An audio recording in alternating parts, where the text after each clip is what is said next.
Hey guys, tonight we are not going to a spa. We're stepping into a time machine, except this time machine has a really rough landing setting. Imagine, just for a second, you blink your eyes open, and instead of your comfy bed, you're standing knee-deep in, well, let's just say, historical refuse. The air isn't scented lavender, it's more like stale sweat, unwashed wool, and farm animal exhaust fumes.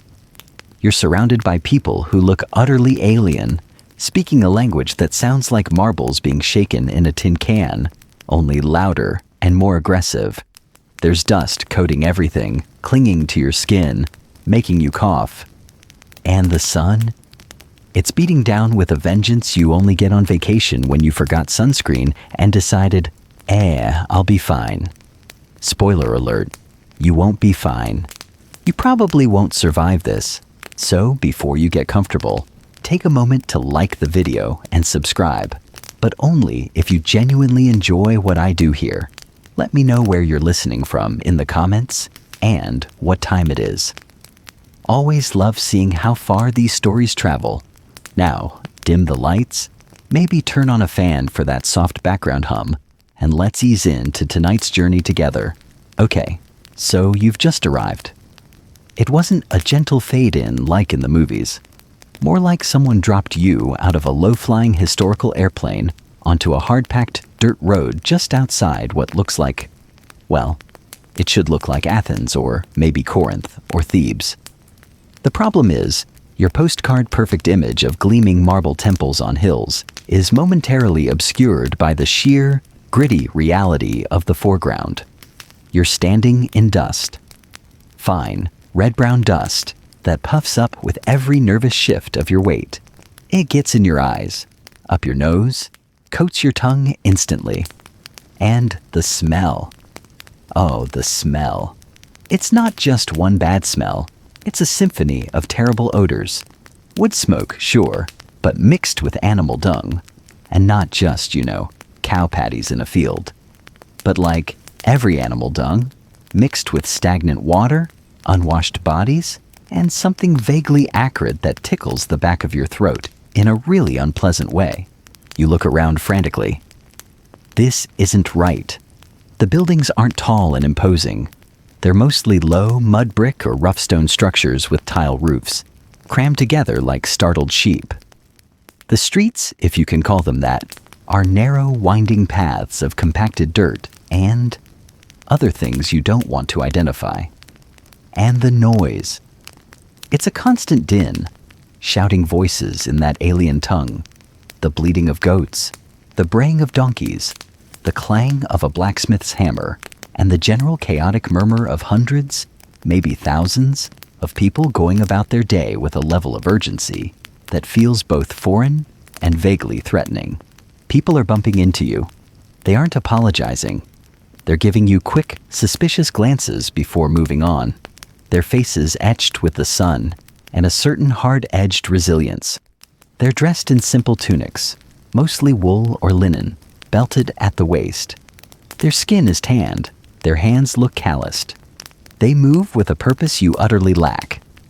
You, meanwhile, are probably wearing, what? Jeans? A t-shirt? Sneakers? You stick out like a sore thumb. More like a neon pink, flashing, probably smelly by now thumb in a world of earth tones and practicality. This immediate visual dissonance is your first major problem. You don't look like you belong. And in this world, not belonging is like wearing a sign that says, "Please rob and possibly enslave me." Right away, the physical environment is trying to take you out. The air is dry and dusty, making it hard to breathe deeply without a coughing fit. The sun is intense, and there's very little shade. Heat radiates off the ground and the buildings. You're already feeling that clammy sweat starting to form, mixing with the dust to create a sort of human-shaped mud pie effect on your skin. You try to take a step back to get your bearings and almost trip over a frankly enormous dog that's gnawing on something unidentifiable near a pile of actual garbage. This isn't cute fluffy Fido. This is a lean, scruffy, probably disease-carrying creature with suspicious eyes. And it's not the only animal just wandering around. Chickens peck in the dirt. A donkey laden with baskets is being forcefully urged down the narrow path. And in the distance, you hear the distinct oink of a pig. This isn't a zoo. This is just Tuesday morning street traffic. Okay, deep breaths. Except the air quality makes that a terrible idea. You try to find something familiar, something stable to focus on, maybe a landmark? Nope. Everything looks different. The scale is smaller, the construction rougher than you expected. Even the famous Agora, if you happen to have landed anywhere near it, wouldn't look like the pristine ruins you've seen in photos. It would be a bustling, muddy, noisy marketplace filled with shouting vendors, milling crowds, and philosophical debates happening mere feet away from where someone is trying to sell a reluctant goat. Speaking of the Agora, it wasn't just a market. It was the heart of public life in Athens, the place for assemblies, trials, and gossip. A mainstream historical fact right there for you. The Agora was where it all went down, socially and politically. Imagine trying to navigate that chaos while simultaneously trying not to step in something awful or look like a complete idiot.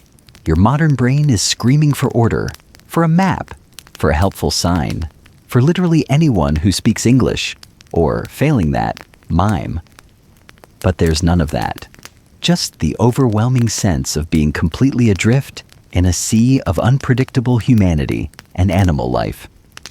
Someone brushes past you, carrying a heavy amphora, one of those big, two-handled clay jars on their shoulder. They don't look where they're going, and you have to jump out of the way to avoid being smacked. People here seem to navigate with a brutal kind of efficiency, used to tight spaces and constant obstacles. You're moving like you're in a bubble, tentative and unsure, which, incidentally, makes you an even bigger target for opportunistic petty crime or just getting steamrolled by the daily grind of life. Historians still argue whether the overall feel of daily life in ancient Greek cities was more one of neighborly community or gritty every man for himself survival. Right now, from your perspective, it feels very much like the latter. Everyone seems focused on their own tasks, their own movement, their own survival. You see a quick, heated argument break out between two men further down the path, hands gesturing wildly. It dissipates as quickly as it started, but it leaves you feeling even more on edge. The potential for conflict seems high, and you have absolutely zero ability to de-escalate or even understand what's happening. You are the ultimate vulnerable tourist, without the protection of a tourist visa, a guide, or even the basic understanding that flashing money around is a bad idea. Not that you have any ancient drachma anyway. What about hygiene? Let's just say the concept of modern sanitation is light years away. You can see glimpses into open doorways as people pass, small dark rooms that look incredibly basic. No running water, no visible toilets. The smells outside suggest that waste disposal is informal at best. This is a world where washing your hands before eating is probably not a universal practice, and where illness is a constant, unavoidable fact of life. Remember that dusty air? Yeah, you're breathing in whatever microscopic loveliness is attached to all those particles, including whatever's wafting up from the ground. Speaking of the ground, look down. Besides the dust and the animal droppings, you see bits of broken pottery, discarded food scraps, straw, and God knows what else embedded in the dirt. It's a historical mosaic of trash. Stepping carefully is crucial, not just to avoid the obvious nasties, but because a simple twisted ankle here could easily become a life-threatening infection without modern medicine. You notice something else. People are looking at your feet. Your modern shoes, those comfy, supportive, probably brightly colored sneakers, are utterly foreign. Everyone else is wearing sandals or perhaps going barefoot. Your footwear immediately screams, "Not from here." And in a society where visual cues about status, origin, and familiarity were everything, your shoes are broadcasting your alienness louder than a megaphone. It's a small thing maybe, but it's one more layer of wrongness that sets you apart and makes you a potential target. You might also notice the distinct lack of pants, a garment considered distinctly barbarian by the Greeks. So if you're wearing trousers, you're literally dressed like a foreigner, perhaps even an enemy. Great start. Then there's the simple fact of your physical presence. You might be taller or shorter than average for the time, or just shaped differently due to modern diet and lifestyle. You stand out. You feel exposed. Every glance, every bump, every shouted word in a language you don't understand feels like a potential threat. The sheer physical effort of just being here is exhausting. The heat, the dust, the constant need to be aware of your surroundings, the tension of not knowing what's happening. It's draining your energy fast. Your comfortable life, where basic safety and sanitation are background assumptions, has not prepared you for this immediate, visceral assault on your senses and your sense of security. You're completely out of your element, stripped of all the modern conveniences and protections you take for granted. Right now, simply surviving the next 5 minutes feels like a monumental task. And this is just the arrival. The real fun hasn't even begun yet. That initial shock of dust and noise starts to fade a little, not because things are getting better, but because your senses are becoming overwhelmed by the sheer intensity of the environment. And right now, the dominant sensory input is the smell. It's still there, that complex bouquet of historical effluence, but now you're noticing its component parts. You catch a whiff of something genuinely putrid coming from a narrow alleyway you wisely avoid. You see, or rather smell, evidence of recent animal activity. Let's just say Lassie didn't clean up after herself here. And then there's the human element. Sanitation, as you understand it, simply doesn't exist on a public or even most private levels. There are no sewage systems whisking waste away underground to be treated. Instead, it's a much more direct approach. Think about what goes into a sewer system in your world. Now imagine all of that just kind of existing. Maybe tossed into a street channel or piled up outside a building, or simply soaking into the ground near a well. Yes, near the well, your source of water. You start to realize that the water everyone is drinking, the water you might desperately need in this heat, is almost certainly contaminated with everything. Imagine getting a glass of water from your tap, but before you drink it, someone dumps a little bit of garbage, a splash of questionable liquid from a bucket, and a handful of dust and animal hair into it. Now imagine that's the best case scenario. This isn't just unpleasant. It's genuinely terrifying from a health perspective. Your modern immune system, coddled by vaccinations and public health standards, is utterly unprepared for the microbial onslaught it's facing right now. Diseases that are rare or easily treatable in your time are rampant here.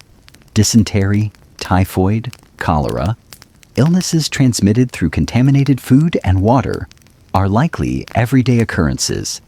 You see people with visible ailments, skin lesions, swollen limbs, eyes crusted over. You hear the racking coughs from inside houses. Every breath you take feels like a gamble. Every drop of water, every piece of food, which we'll get to later, don't worry, is a potential vector for something nasty that your body has zero defenses against. And when you get sick, what then? Modern medicine is not just absent. Its very foundations haven't been laid yet. Yes, this is the era of Hippocrates, often called the father of Western medicine. That's a mainstream historical fact. He and his followers were revolutionary for starting to look at disease through a rational lens, suggesting it was caused by natural factors, not divine punishment. They wrote texts, collected observations, and tried to understand the human body. That's the good news. The bad news is, their understanding was still incredibly basic by your standards. They believed in the theory of the four humors, blood, yellow bile, black bile, and phlegm, and thought that illness was caused by an imbalance of these fluids in the body. So, treatments often involved trying to restore balance, which might mean things like bleeding a patient, taking blood out, inducing vomiting, or using purges to clear the bowels. Yeah, not exactly the kind of treatment plan you're used to. Feeling weak? Let's take out some blood. Got a fever? Time for a nice, strong laxative. What could possibly go wrong? You might look around for a hospital, but you won't find one in the modern sense. There were places called Asclepiae, temples dedicated to the god of healing, Asclepius. People would go there hoping for divine intervention, maybe sleep in a special chamber, hoping the god would visit them in a dream and offer a cure. Priests might perform certain rituals, and sometimes there might be rudimentary medical advice given based on Hippocratic principles. But it wasn't a place for surgery, or emergency care, or even basic nursing in the way you understand it. It was more like a spiritual health retreat, with some leeches thrown in for good measure. Historians still argue whether the treatments received at Asclepiae were genuinely effective, or if the reported cures were down to rest, faith, or natural recovery. Probably a bit of column A, a lot of column B, and zero column C when it came to actual scientific intervention. And the quirky tidbits of ancient medicine? Oh boy, there are plenty. While Hippocrates was trying to be rational, many people still relied on folk remedies that sound absolutely bonkers to you. Crocodile dung mixed with honey was apparently used as a poultice for wounds. Yep, remember that crocodile dung sunscreen I joked about earlier? Turns out they had other applications for reptile excrement too. Eye problems might be treated with potions containing animal livers or other equally unappealing ingredients. Pain relief was minimal, maybe opium if you were lucky and could afford it, but mostly you just dealt with it. Surgery was incredibly dangerous due to the lack of anesthesia and understanding of infection. A broken leg could easily mean a permanent limp or worse. A simple cut could become a festering, limb-threatening horror. The sheer lack of hygiene extends to personal care too. Bathing wasn't necessarily a daily affair for everyone. Public baths existed, but they could also be breeding grounds for disease. Private bathing facilities were rare outside of wealthy homes. People probably smelled ripe, and so will you, very quickly. The dust, the sweat, the lack of modern soap. You'll feel grimy and uncomfortable almost immediately. And while you might be bothered by your own smell, everyone else is used to it, which is its own kind of depressing reality. Consider the vermin. Rats and mice are undoubtedly everywhere, drawn by the lack of proper waste disposal and food storage. Insects are a constant nuisance. Flies buzzing around exposed food and waste. Mosquitoes potentially carrying diseases like malaria, which was present in parts of Greece. Remember trying to sleep with a single mosquito in your room? Try sleeping in a world where they are an ever-present threat, and their bites aren't just itchy, but could make you seriously ill. It's enough to make you want to wrap yourself in a thick blanket, except it's probably too hot for that, and the blanket might be home to fleas or lice anyway. Sleep tight. The medical tools available were rudimentary: bronze or iron scalpels, probes, and other instruments. Sterilization. What's sterilization? They might rinse tools with water or wine, but the concept of microscopic germs causing infection was millennia away. So, any invasive procedure, even a minor one, carried a massive risk of sepsis and death. Imagine needing a tooth pulled. Ouch. Now imagine that without anesthetic, with unsterilized tools, and the high likelihood of a resulting infection spreading throughout your jaw. Suddenly, that mild toothache you had last week doesn't seem so bad, does it? Even seemingly minor health issues could be major problems. Dehydration in the heat without access to clean water is a rapid path to disaster. Sunstroke is a real risk. Simple cuts and scrapes, which you'd shrug off today, could become infected and kill you. You're essentially walking around with a target painted on your back for every bacterium, virus, and parasite in the environment. Your body's best defense is its own immune system, which, as mentioned, is tragically unprepared for this antique battlefield. You might think, okay, I'll just be really careful. I won't drink the water. I'll wash my hands. How? With what water? Where? There aren't public wash basins with soap. You have to source the water yourself, and as we've established, the sources are dodgy at best. Washing your hands in the dusty street is just adding a new layer of filth. Your modern hygiene habits are impossible to maintain, and the environment is actively working against you. You are immersed in a biological hazard zone 24/7. The pervasive nature of illness also meant that death was a much more frequent and visible part of life. People died young from things we consider minor today. Child mortality rates were heartbreakingly high. Surviving into old age was a testament to resilience and probably a good measure of luck and genetics. You'd be constantly surrounded by sickness and death, a grim reminder of your own precarious position. It's not just the dramatic threats that would get you, like being attacked or starving, but the invisible ones, the microscopic enemies lurking in the water, the air, and every surface. You're breathing them in, touching them, potentially ingesting them, and without modern science to even understand why people got sick, it was a terrifying, unpredictable lottery. The flies buzzing around that pile of stuff in the alley? They're landing on food in the marketplace too. Enjoy your meal. So, while the arrival was a physical shock of dust and noise, the realization of the health risks is a deeper, colder kind of terror. Every itch feels suspicious. Every ache a potential sign of something serious. The air feels thick with unseen threats. You're not just surviving the elements and the people.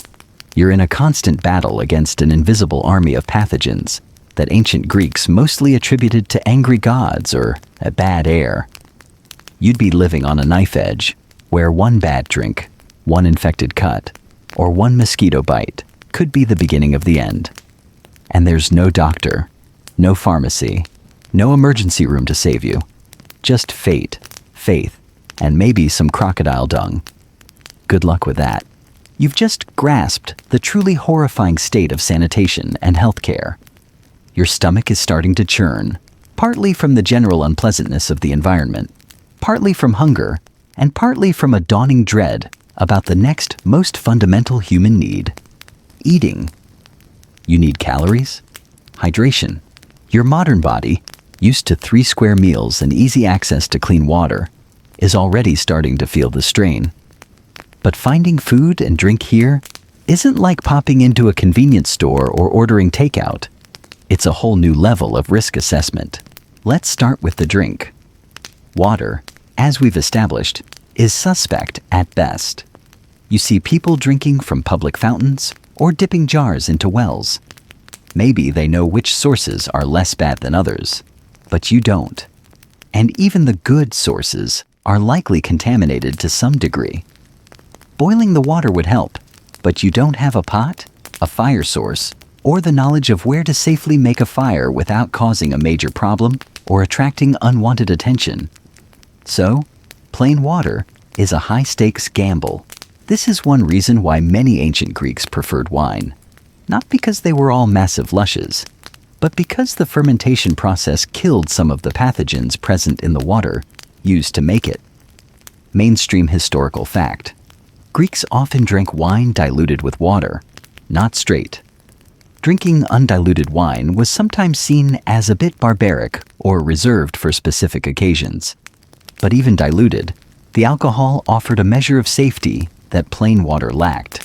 So, wine might be your best bet for hydration.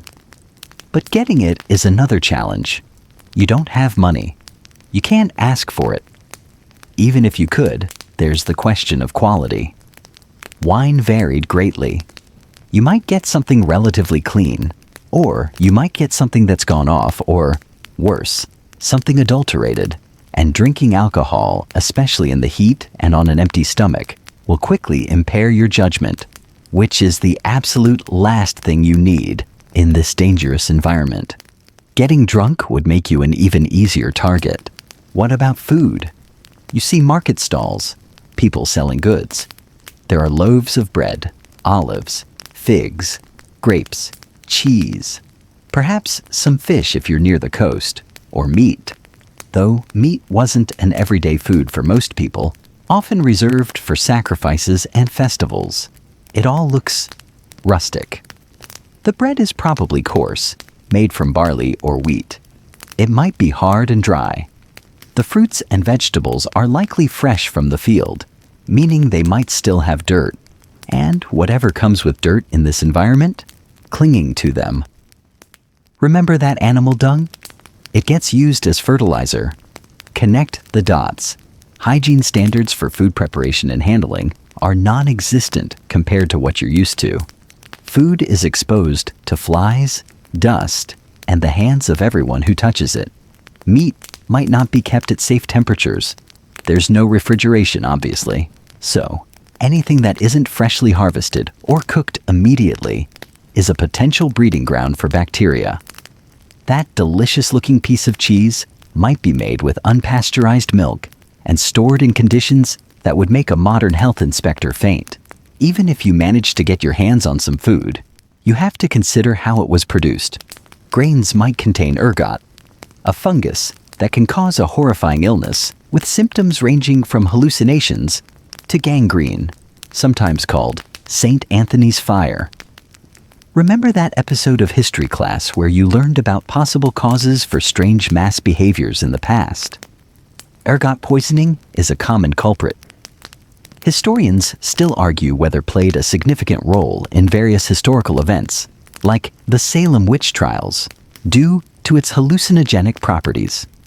It's a quirky, fringe tidbit that suddenly feels very relevant when you're staring at a loaf of ancient bread. Meat, when available, was usually from animals like goats, sheep, pigs, or birds. Cattle were less common for meat than for labor. Eating meat was often tied to religious sacrifices. A portion would be offered to the gods, and the rest would be consumed by the community. This meant meat was often eaten communally after a sacrifice, ensuring it was relatively fresh, but also meaning its availability was sporadic.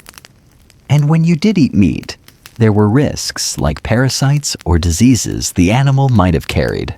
Cooking methods were basic: roasting over a fire, boiling in a pot. Undercooked meat could be deadly. Fish, if you're near the sea, might seem like a safer bet. But ancient fishing practices and storage wouldn't meet modern standards. Fish spoilage happens quickly, especially without ice. A seemingly fresh fish could be teeming with bacteria. Shellfish? Even riskier. You wouldn't have any way of knowing if the waters it came from were polluted, which, given the general state of sanitation, is a distinct possibility. Let's talk about the sheer lack of variety by your standards. Forget imported goods, out-of-season produce, or processed foods. Your diet would be incredibly regional and seasonal. Barley porridge, bread, olives, figs, grapes, lentils, chickpeas, perhaps some cheese or fish, depending on location and wealth. That's the core menu. It's simple, nutritious if prepared properly, but also monotonous and lacking many micronutrients you get easily from a diverse modern diet.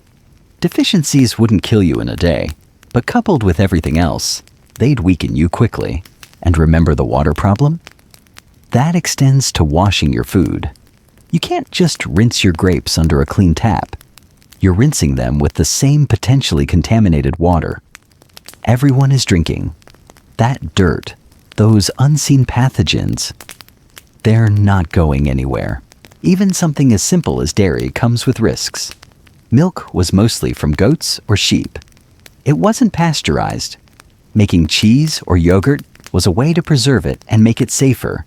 But again, the processes weren't sterile.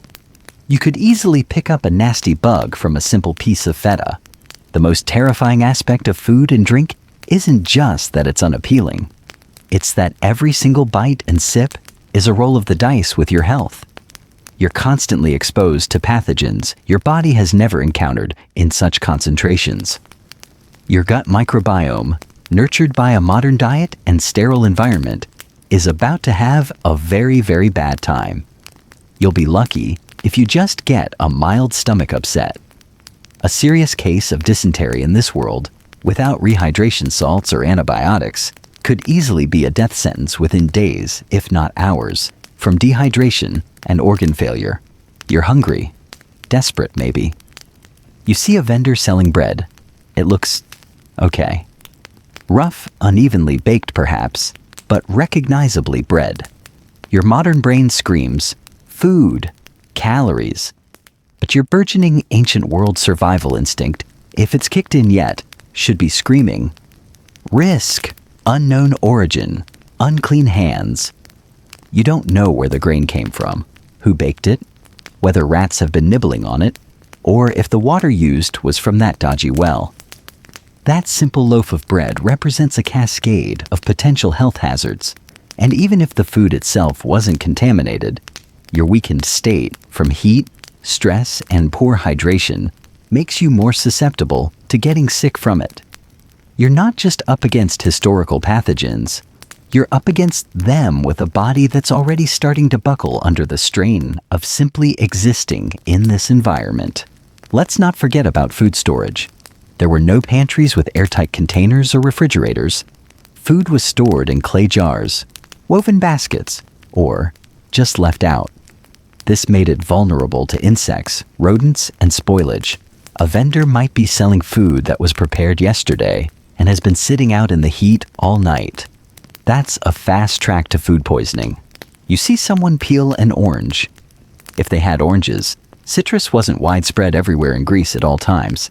But let's pretend for a second for the sake of illustration. Ah, fruit. Maybe peeling it makes it safer? Sure, the inside might be less exposed, but the skin is still covered in whatever it picked up from the tree, the ground, the market stall, and the hands that held it. And you'd have to use your own possibly filthy hands to peel it. The simple act of eating fruit is still risky. What about something cooked and hot? That's usually your best bet for killing pathogens. Maybe you see a vendor selling hot porridge or a stew. But again, what are the ingredients? What water was used? How clean is the pot? How long has it been simmering? Long enough to kill everything? Or just long enough to become lukewarm and even more dangerous? It's impossible to tell. You are surrounded by potential sustenance, but it all feels tainted, risky. Your body is craving energy, but your mind is reeling from the biological roulette wheel represented by every food item you see. You are in a constant state of low-grade panic about what you can safely consume, knowing that a wrong choice could easily lead to a swift and unpleasant end. This isn't just about picky eating. It's about fundamental biological compatibility. Your modern gut is not ready for this challenge. You're hungry, thirsty, and everything edible or drinkable feels like a trap. Enjoy your ancient Greek buffet. Hope you brought Imodium. Wait, Imodium hasn't been invented yet. You are well and truly on your own. You've managed, somehow, to avert immediate death by contaminated water or dodgy street food, for now. Your body is still screaming for clean sustenance, but your mind is wrestling with a slightly less immediate, yet equally critical, problem. What you're wearing. Or more accurately, how utterly, completely, and dangerously wrong your clothing is for this time and place. Look at the people around you again. They're mostly draped in simple tunics, known as chitons or himatians.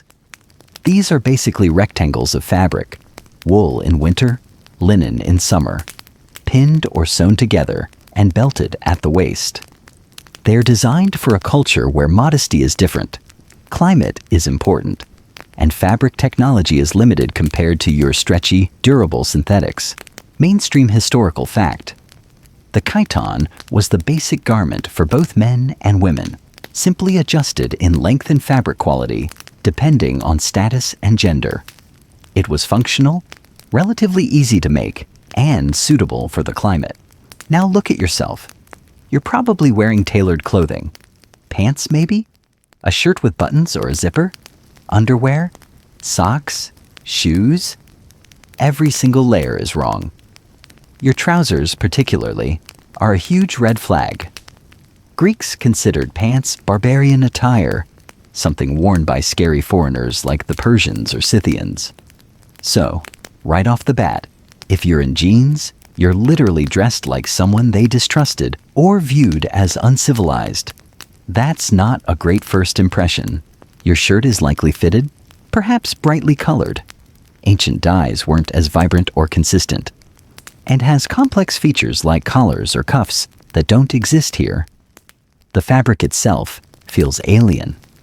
Your cotton t-shirt or polyester blend feels thin, maybe too bright, maybe too soft or too stiff, depending on what you picked out that morning back in your own time. Wool and linen have a specific look and drape that your clothes lack. Then there are the features you take for granted. Zippers, pockets, buttons. These are technological marvels that would seem utterly bizarre to a Greek. Trying to explain a zipper would be like trying to explain quantum physics to a pigeon. They wouldn't grasp it, and they'd probably just think you were insane or playing some kind of trick. The lack of pockets on their tunics meant they carried things in pouches or in the folds of their garments. Your many-pocketed cargo shorts would be a source of utter confusion and probably suspicion. What are you hiding in there? Your shoes. Oh, your shoes. We touched on this briefly before, but it deserves more attention. Those supportive, comfortable sneakers or sturdy boots are not just visually wrong, they're functionally alien.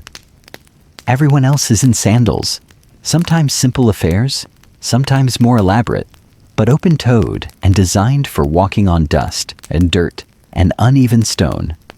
Your closed shoes would seem bulky, strange, and probably ridiculously impractical to them. Plus, they'd get incredibly hot and dusty, turning into miniature ovens for your feet within minutes. And imagine the state of your socks after just an hour in this environment. Yeasty. Very, very yeasty. The sheer physical discomfort of your modern clothes in this climate is immediate and oppressive. Wool tunics could be hot, but linen was breathable. Your modern fabrics, especially synthetics, might not breathe well, trapping sweat and heat. Jeans, designed for cooler climates and sturdy wear, become a heavy, hot, dust magnet torture device in the Greek sun. Your body, already struggling with the heat and lack of hydration, is now encased in fabric that's actively making you miserable. You're sweating profusely, the dust is clinging to your damp skin beneath the clothes, and you feel incredibly restricted compared to the loose, flowing garments everyone else is wearing. And let's talk about modesty, or rather, the differing standards of it. While ancient Greek statues might give you the impression that nudity was commonplace, daily dress was generally modest by their standards. However, the fit and cut of your clothes might be seen as strange or even immodest. A fitted t-shirt might reveal the contours of your body in a way their draped tunics wouldn't. Shorts might be considered utterly scandalous. Who shows that much leg in public unless you're an athlete or, well, not someone respectable?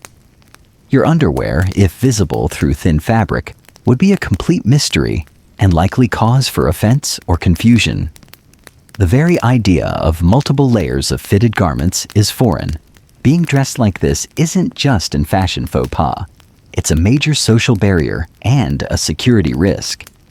You scream outsider.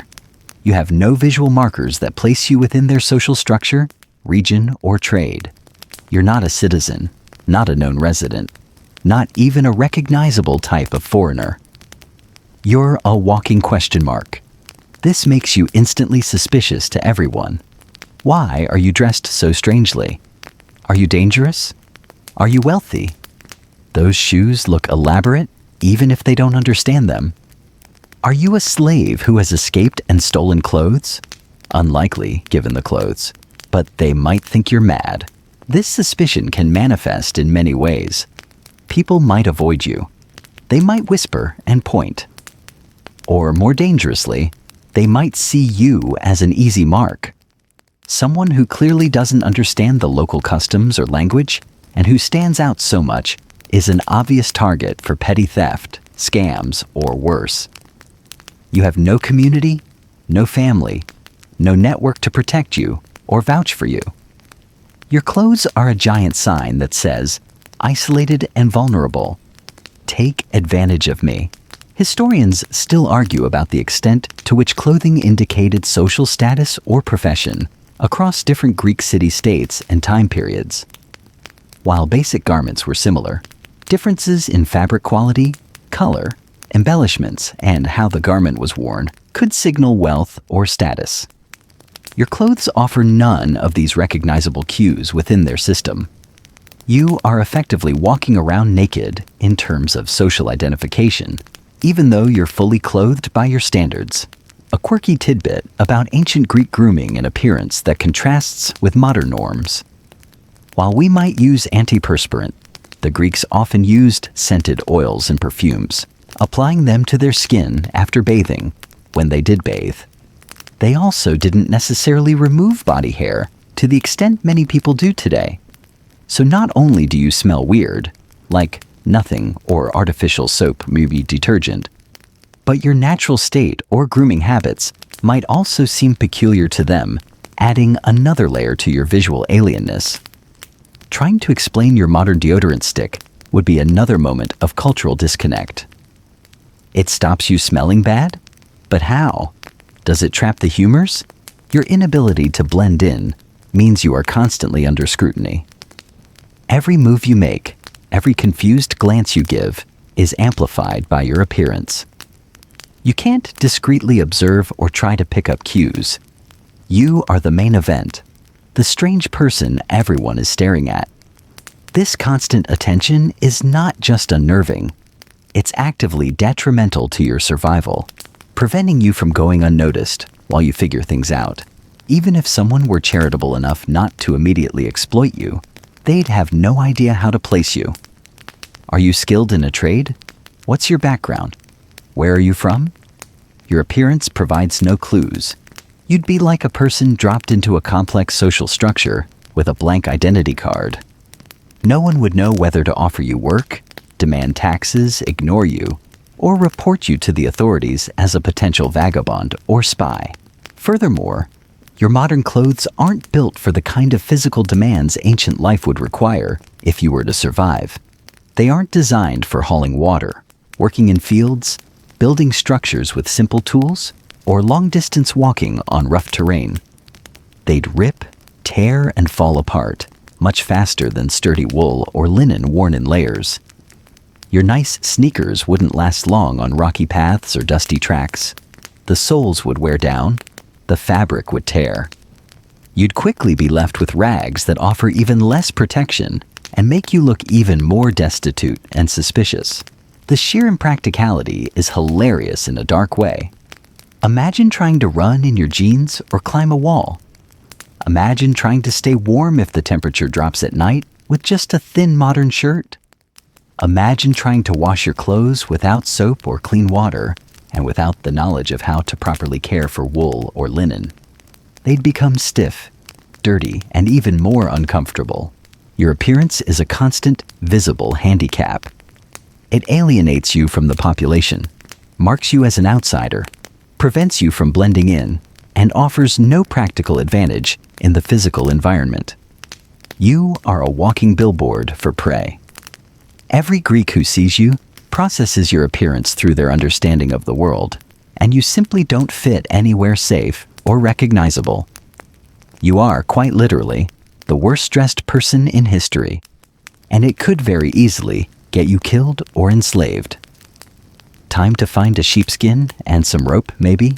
Okay, you've felt the dust, smelled the everything, seen the terrifying lack of sanitation, shuddered at the thought of ancient medicine, and realized your wardrobe is less fashion statement and more immediate death flag. Now, let's layer on another massive problem that flows directly from your alien appearance and inability to communicate. You have absolutely zero social standing. In ancient Greece, who you were wasn't just about your personality or your job title. It was fundamentally about your status. Were you a citizen? A medic? A resident foreigner? A slave? These categories weren't just labels. They determined your rights, your protections, your opportunities, and your place in the social hierarchy. And you?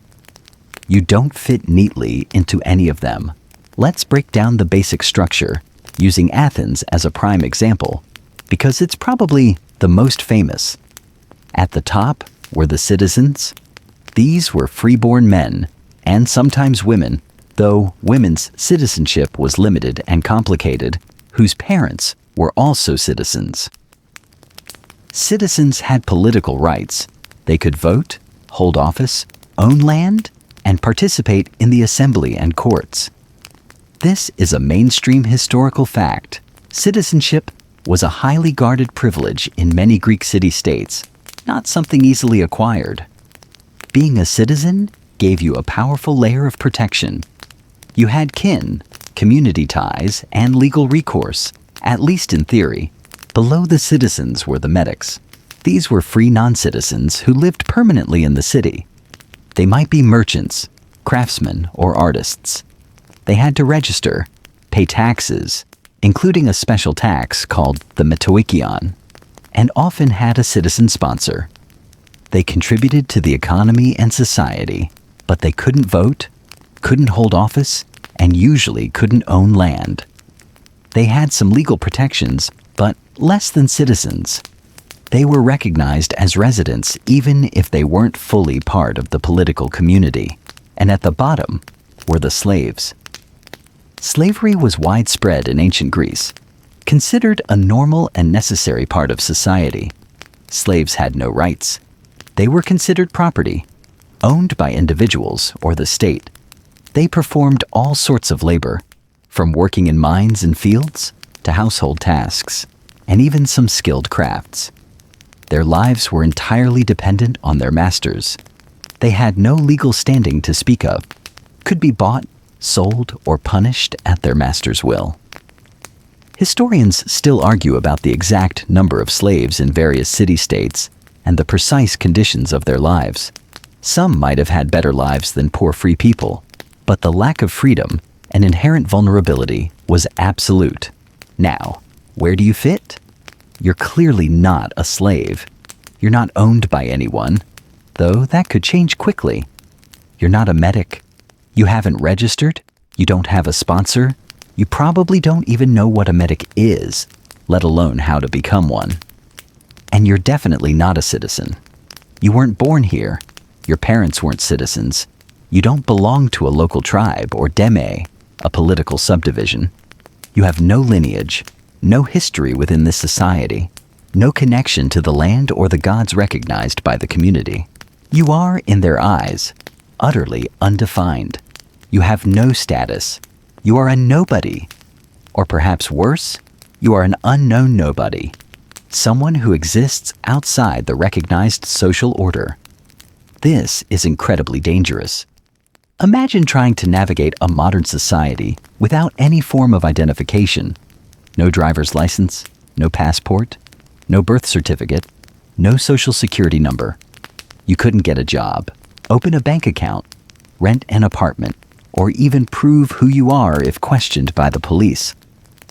Now strip away the police, strip away the concept of individual rights as you know them, and put yourself in a world where your very existence relies on your place within a rigid, communal structure. Without status, you have no legal protection. If someone wrongs you, steals your modern worthless possessions, physically harms you, or worse, you have no recourse. You can't go to court. You don't have the right to appear before a magistrate. You can't appeal to a citizen for help easily. Why would they risk getting involved with an unknown quantity like you? You are outside the system. This lack of status makes you incredibly vulnerable to exploitation. Anyone could potentially take advantage of you. A craftsman might see your strange clothes and offer you worthless trinkets in exchange for something valuable you possess, like, say, the metal zipper on your pants, which is probably the most technologically advanced thing anyone has seen. A farmer might try to trick you into backbreaking labor for no pay, knowing you have no legal standing to demand wages. A less scrupulous individual might simply decide you're a vagrant or a runaway slave, even if you don't look like they're slaves, and try to capture you to claim a reward or sell you themselves. Being a nobody means you are disposable. If you disappear, who would look for you? No one. You have no family in this time, no friends, no neighbors who know your name. You are an anonymous figure in a bustling crowd. Your life, from the perspective of this society, has no inherent value or connections. This is a terrifying thought. To exist, but to not matter within the social fabric. Even something as simple as finding shelter is difficult. You can't rent a room. You have no money, no guarantor, no identity. Sleeping in public spaces is risky. You might be robbed, arrested, if they even have a process for arresting unknowns, or simply harassed. Without status, you lack even the most basic social trust needed to interact safely. A quirky tidbit about how identity was affirmed. In some city-states, like Athens, citizens were strongly identified with their deme and their patronymic, father's name. When formally addressing someone, they might say, Socrates, son of Sophroniscus, of the deme Alipes. You have none of this. No father known to them. No deme.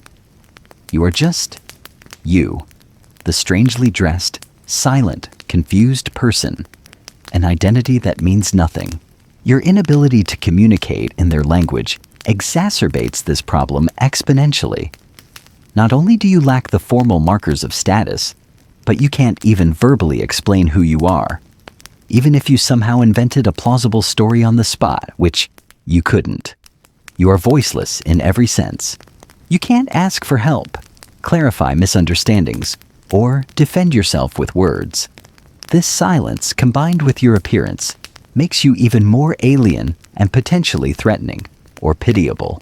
Imagine being questioned by someone in authority, a city official, perhaps a magistrate. They demand to know who you are, where you come from, what your purpose is. You stare blankly, perhaps making confused gestures. They see your strange clothes, hear your lack of response. Their likely conclusion? You are either a lunatic, a spy, or a runaway. None of these conclusions bode well for you. Lunatics might be left alone or chased off. Spies or runaways faced severe punishment, potentially torture or death, or enslavement. Even if you encountered someone kind-hearted, they would have no framework for helping you. What could they do? They couldn't take you in without risk to themselves. Harboring an unknown person could be suspicious. They couldn't easily integrate you into their household or business. You have no skills they recognize and no way to learn them quickly. You are a problem with no obvious solution within their societal structure. This lack of status isn't just about rights, it's about safety. Think about safety nets in your world. Police, social services, hospitals, legal aid. All of these require you to have a recognized identity to access them. Here, your primary safety net is your connection to your community, your family, your status group. You have none of that. You are walking around without a net, over a very deep, very spiky pit of potential disaster. Historians still argue whether social mobility was genuinely possible in ancient Greece for non-citizens, or if the lines between classes were essentially impermeable. While manumission, freeing of slaves, did happen, and medics could sometimes gain influence or wealth, becoming a citizen was exceptionally rare. For someone like you, dropped in from another time with no history, The path to any recognized status seems impossible in the short time frame before something terrible happens. Your lack of identity means you can't even perform basic transactions safely. Trying to barter or trade would be fraught with peril. How do you know the value of things? How do you prevent someone from simply taking what you have, knowing you can't report them? Your ignorance of customs around commerce, ownership, and exchange adds another layer of vulnerability. This vulnerability extends to personal safety on the streets.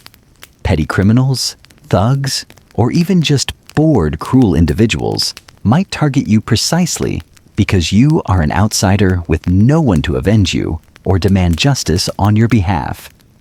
You are an easy target, a consequence-free victim. So, while the dust and disease are physical threats, the lack of social standing is a systemic threat that undermines your ability to navigate any aspect of life safely. You are a ghost in their machine, an anomaly the system doesn't know how to process, and therefore, one it is likely to eliminate, either actively through hostility or passively, by simply allowing you to be exploited or perish from exposure and neglect. Your comfortable modern concept of individual identity and inherent rights doesn't exist here. You are defined by your relationships and your place in the hierarchy. And your place, unfortunately, is nowhere. So you've grasped that you're a walking, talking, or rather silent and gesturing, anomaly with no status, no identity they recognize, and clothes that scream, "Not from here." This lack of belonging isn't just an existential crisis. It's a physical danger the moment you try to go anywhere, because simply navigating the streets is an extreme sport you were never trained for. Forget sidewalks. Forget smooth, paved roads. You are walking on packed earth, often churned into mud if it's recently rained, though the dust returns with a vengeance when it dries. The ground is uneven, littered with rocks, potholes, discarded waste, human, animal, and refuse of all kinds, and debris from buildings. Every single step requires your attention. Staring at your phone while walking is definitely out. You'd trip and break your neck within 10 feet. Think of it like navigating a really messy, low-budget obstacle course where the obstacles might give you tetanus. Your modern shoes, besides looking ridiculous, offer precisely the wrong kind of support and grip for this terrain. You're constantly stumbling. Twisting ankles feels like an inevitability, and landing in something utterly disgusting is a near certainty. The streets aren't just paths. They're extensions of people's homes and workshops. You'll see craftsmen working outside their shops, spreading their materials and tools onto the ground. Vendors set up stalls, spilling goods into the flow of foot traffic. Children are playing. Dogs, those same scruffy, potentially aggressive dogs you noticed earlier, are roaming freely, sometimes sleeping in the middle of the path, sometimes scavenging. And the animals being used for transport or labor are everywhere. Donkeys laden with goods, goats being herded, maybe even a stray pig or two snuffling around. They don't stick to one side. They wander wherever they please, creating mobile obstacles that require constant maneuvering. Trying to get somewhere in a hurry? Good luck. It's less like walking down a street and more like trying to cross a busy highway blindfolded while carrying a stack of brittle pottery. The traffic is a chaotic, unpredictable mix of people walking, people carrying heavy loads, like those amphorae you saw earlier, people riding donkeys, and perhaps the occasional cart. There are no traffic rules, no lanes, no concept of yielding the right of way. It's a free-for-all where might, or at least momentum, often makes right. You being utterly unsure of yourself and trying not to bump into anyone, which could cause offense or damage valuable goods, are constantly trying to dodge, weaving around people and animals, stepping over refuse, and trying not to trip on the treacherous ground. It's physically exhausting and mentally draining, requiring a level of alertness you rarely need in your automated, predictable modern environment. You thought your morning commute was bad? This is like rush hour on foot. but with more animal feces and zero pedestrian crossings. Mainstream historical fact. In some larger Greek cities, especially those with major ports, certain streets or areas might be designated for specific trades or activities. But the idea of separate pedestrian walkways or strictly organized traffic flow didn't exist as it does today. The street was a multi-purpose space. Adding to the chaos is the sheer noise. We already mentioned the general din, but on the street it's amplified. Shouting vendors hawking their wares, animals braying and bleating, people arguing, the clanging of metal, the chatter of crowds. It's an assault on your ears, making it even harder to focus on where you're going or what's happening around you. Your senses are overloaded, making you feel even more disoriented and vulnerable. Consider the lack of infrastructure beyond the basic buildings. No streetlights. Once the sun goes down, these paths become dark and even more dangerous. You'd be relying on moonlight, oil lamps carried by people, or the faint glow from open doorways. Visibility would be minimal, turning that obstacle course into a minefield. Tripping hazards are invisible, and the risk of encountering something or someone unsavory increases dramatically. Stepping out at night would be a genuinely terrifying prospect. You'd essentially be trapped indoors unless you absolutely had to venture out. And even then, you'd be moving at a snail's pace, constantly probing the ground with your feet. And then there are the hazards from above. Buildings were often multi-story, made of mud brick or less sturdy materials than monumental temples. They weren't always well maintained. You might have unstable balconies, loose tiles, or just people discarding waste or liquids out of upper-story windows onto the street below. Remember that scene in Les Miserables with the chamber pot?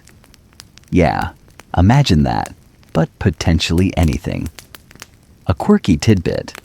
While chamber pots were certainly a thing, it's hard to know exactly how common it was to simply dump them into the street in all Greek cities.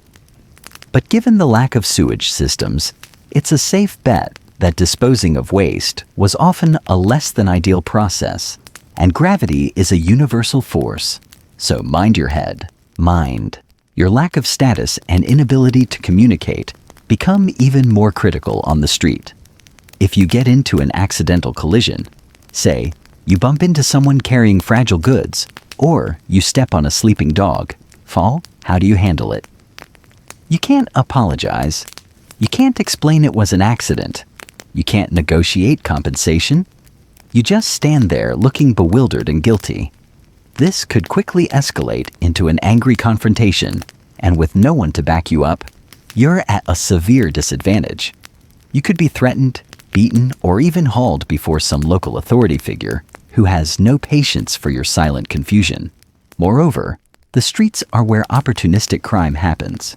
Pickpockets, muggers, and thugs could easily identify you as a wealthy, relative to them due to your clothes, outsider who is lost and vulnerable. You're carrying strange, potentially valuable items. Even a plastic water bottle or a wristwatch would be objects of intense curiosity and desire. You don't know the dangerous areas, the times to avoid, or how to blend in. You are a flashing neon target for anyone looking to make a quick drachma.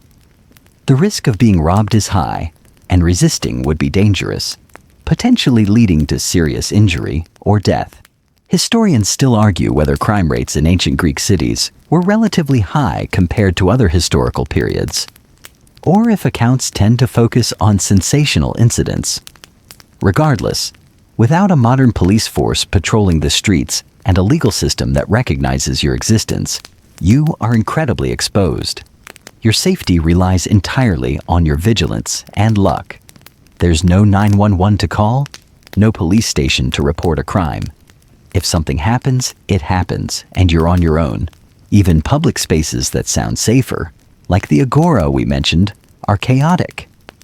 While they were centers for discussion and commerce, they were also crowded, making them ripe for pickpocketing. And philosophical debates weren't always polite exchanges of ideas. They could get heated, drawing crowds and sometimes leading to disturbances. Tripping over a philosopher mid-diatribe might be a funny anecdote later, but in the moment, it's just another way to draw unwanted, potentially hostile attention. Consider the simple act of needing to relieve yourself. There are no public restrooms. You'd have to find a secluded alleyway, an act fraught with its own dangers. Who knows what or who is lurking there? And certainly not something you could do discreetly in your bulky, unfamiliar clothes.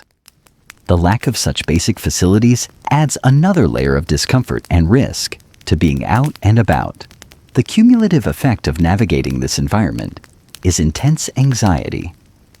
Every step is a negotiation with rough terrain and unpredictable obstacles. Every sound could be a warning. Every person you encounter is a potential threat or, at best, someone who will regard you with suspicion. You can't relax. You can't let your guard down. This constant state of hypervigilance is exhausting. Adding to the physical toll, the heat, dust, and lack of proper sustenance are already taking. You might think you can just find a quiet corner and hide, but even that's difficult. There are no truly quiet corners that are also safe. Alleys are often used for waste disposal and might be dangerous.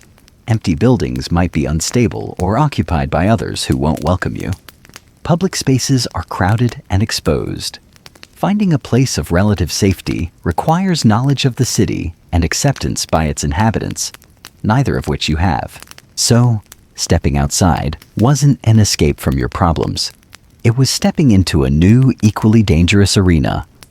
Your journey from point A to point B, even if point B was just slightly further down the street, was a perilous expedition involving navigating a treacherous landscape filled with unpredictable moving hazards, both human and animal, under the constant threat of physical harm, theft, and social conflict, with no safety net whatsoever. You are literally walking a tightrope over a pit of historical inconvenience and potential doom, and every gust of wind is carrying dust and who knows what else into your eyes. Have fun with your historical stroll. All right, you've miraculously survived the gauntlet of the streets, dodging donkeys, manure, and suspicious stares. Your feet are aching. Your clothes are even dustier and sweatier than before, and you're desperately seeking refuge.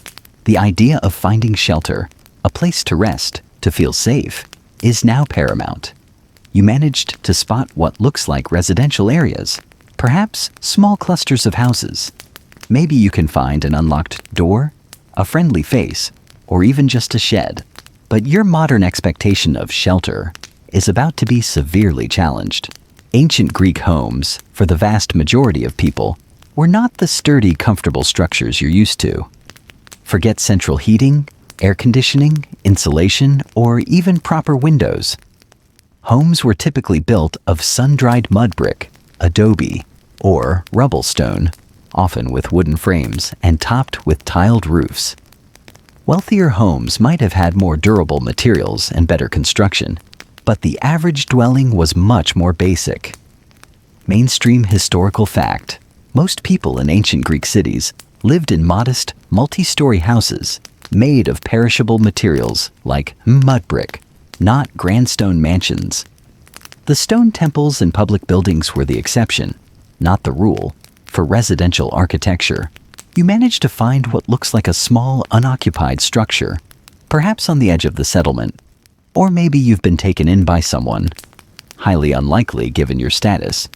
But let's imagine a brief, improbable moment of luck, or perhaps someone seeing you as a potential laborer in exchange for a roof.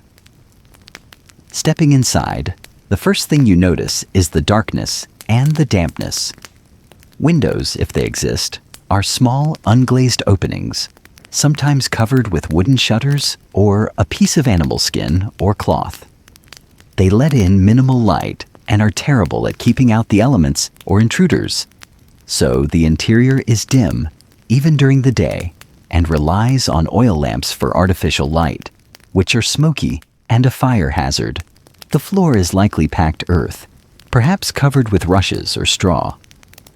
The walls are rough and uneven, The air inside might be cooler than the scorching outside, but it also feels heavy, carrying the scent of old cooking fires, damp earth, and whatever else has seeped into the mud bricks over time. There's an immediate sense of being closed in but also exposed. Comfort is non-existent. Furniture is sparse and functional. Maybe a low table, some stools or benches, storage chests. Beds might be simple wooden frames with woven supports, perhaps topped with straw-filled mattresses or animal skins. Sleeping on that after a day of historical stress sounds deeply uncomfortable. And remember the critters? This is where they live. Mice, rats, spiders, scorpions, depending on the region, cockroaches. They share your living space. Fleas and lice would be common problems, making a good night's sleep a rare luxury. You're essentially sharing your primitive shelter with a mini zoo of unpleasant invertebrates and rodents. Hope you're not squeamish about things crawling on you while you sleep. Beyond the lack of comfort, these dwellings offer very little protection. The small unglazed windows are easy to break into. The wooden doors are simple and secured with basic bolts or bars that wouldn't stand up to determined force. Walls made of mud brick can be surprisingly easy to breach, especially if not well maintained. You are not living in a fortress. You are living in a box of dried dirt and sticks that offers minimal defense against human intruders or opportunistic animals like those scruffy dogs we met earlier, who might be looking for food or shelter themselves. Weather is another major challenge. In summer, even if it's cooler indoors, it's still hot and stuffy with poor ventilation. In winter, these homes would be incredibly cold and drafty. The small braziers used for heating indoors would fill the air with smoke, posing a risk of carbon monoxide poisoning, a historical cause of death people wouldn't have understood. Keeping warm would be a constant struggle, relying on layers of clothing and huddling near a fire that needs constant fuel and attention.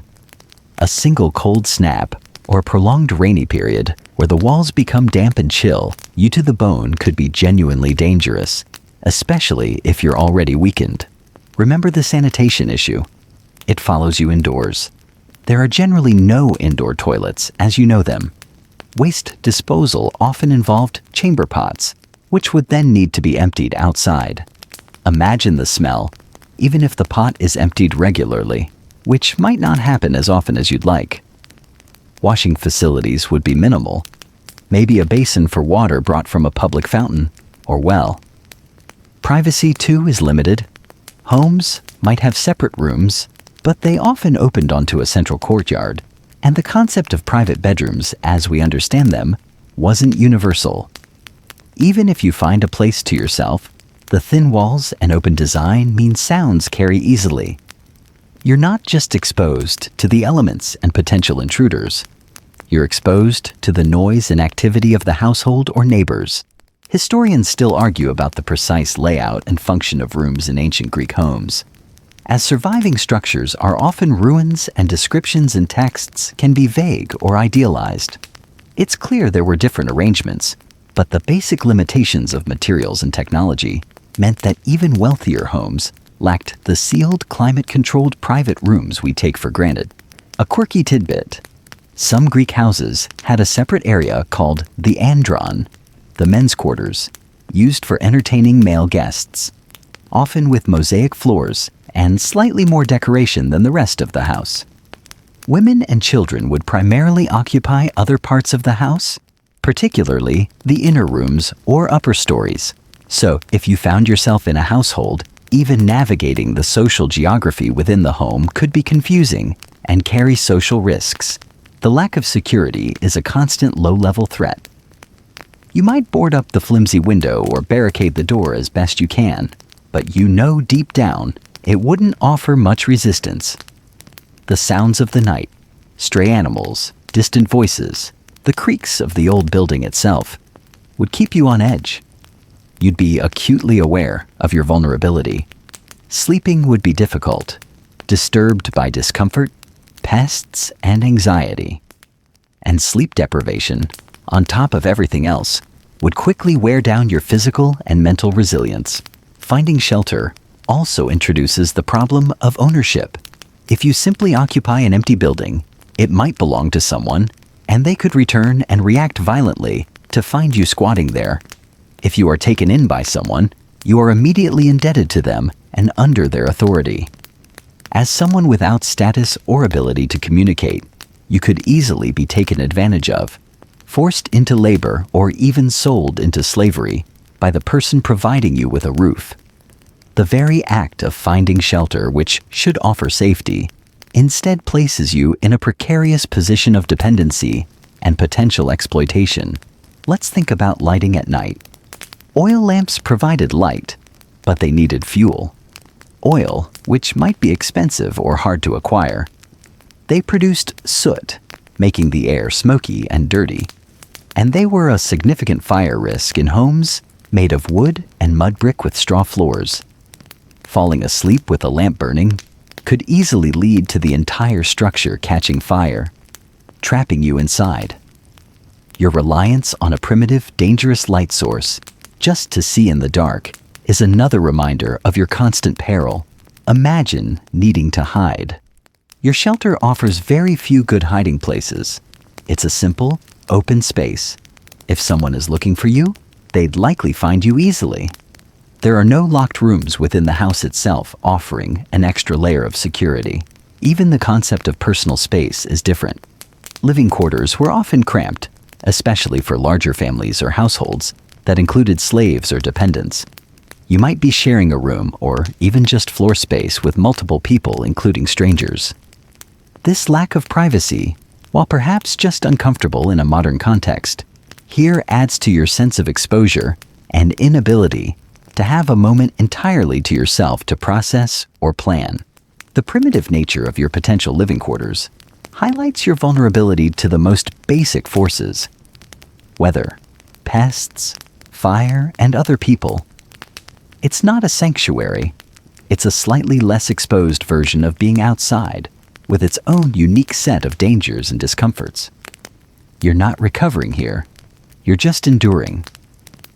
Your body isn't getting the rest it desperately needs to cope with the stress and potential illnesses it's battling.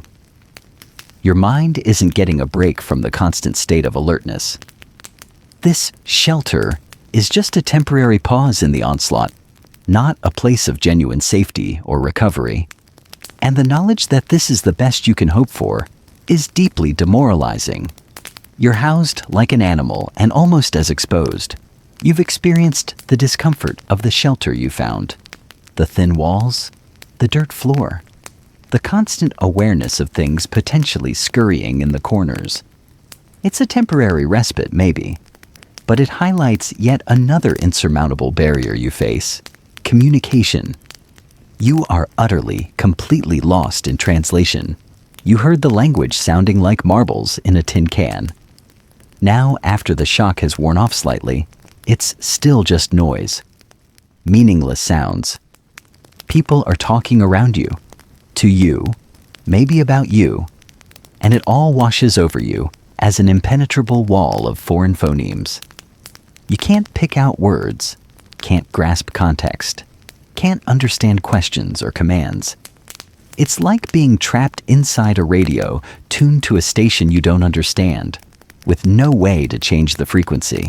Think about everything you do in a day that requires language: asking for directions, buying food, understanding instructions, knowing if someone is friendly or hostile, reading signs, listening to news or gossip, participating in any form of social interaction.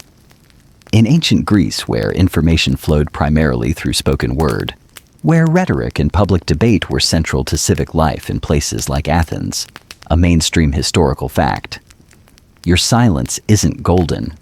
It's a lead weight dragging you down.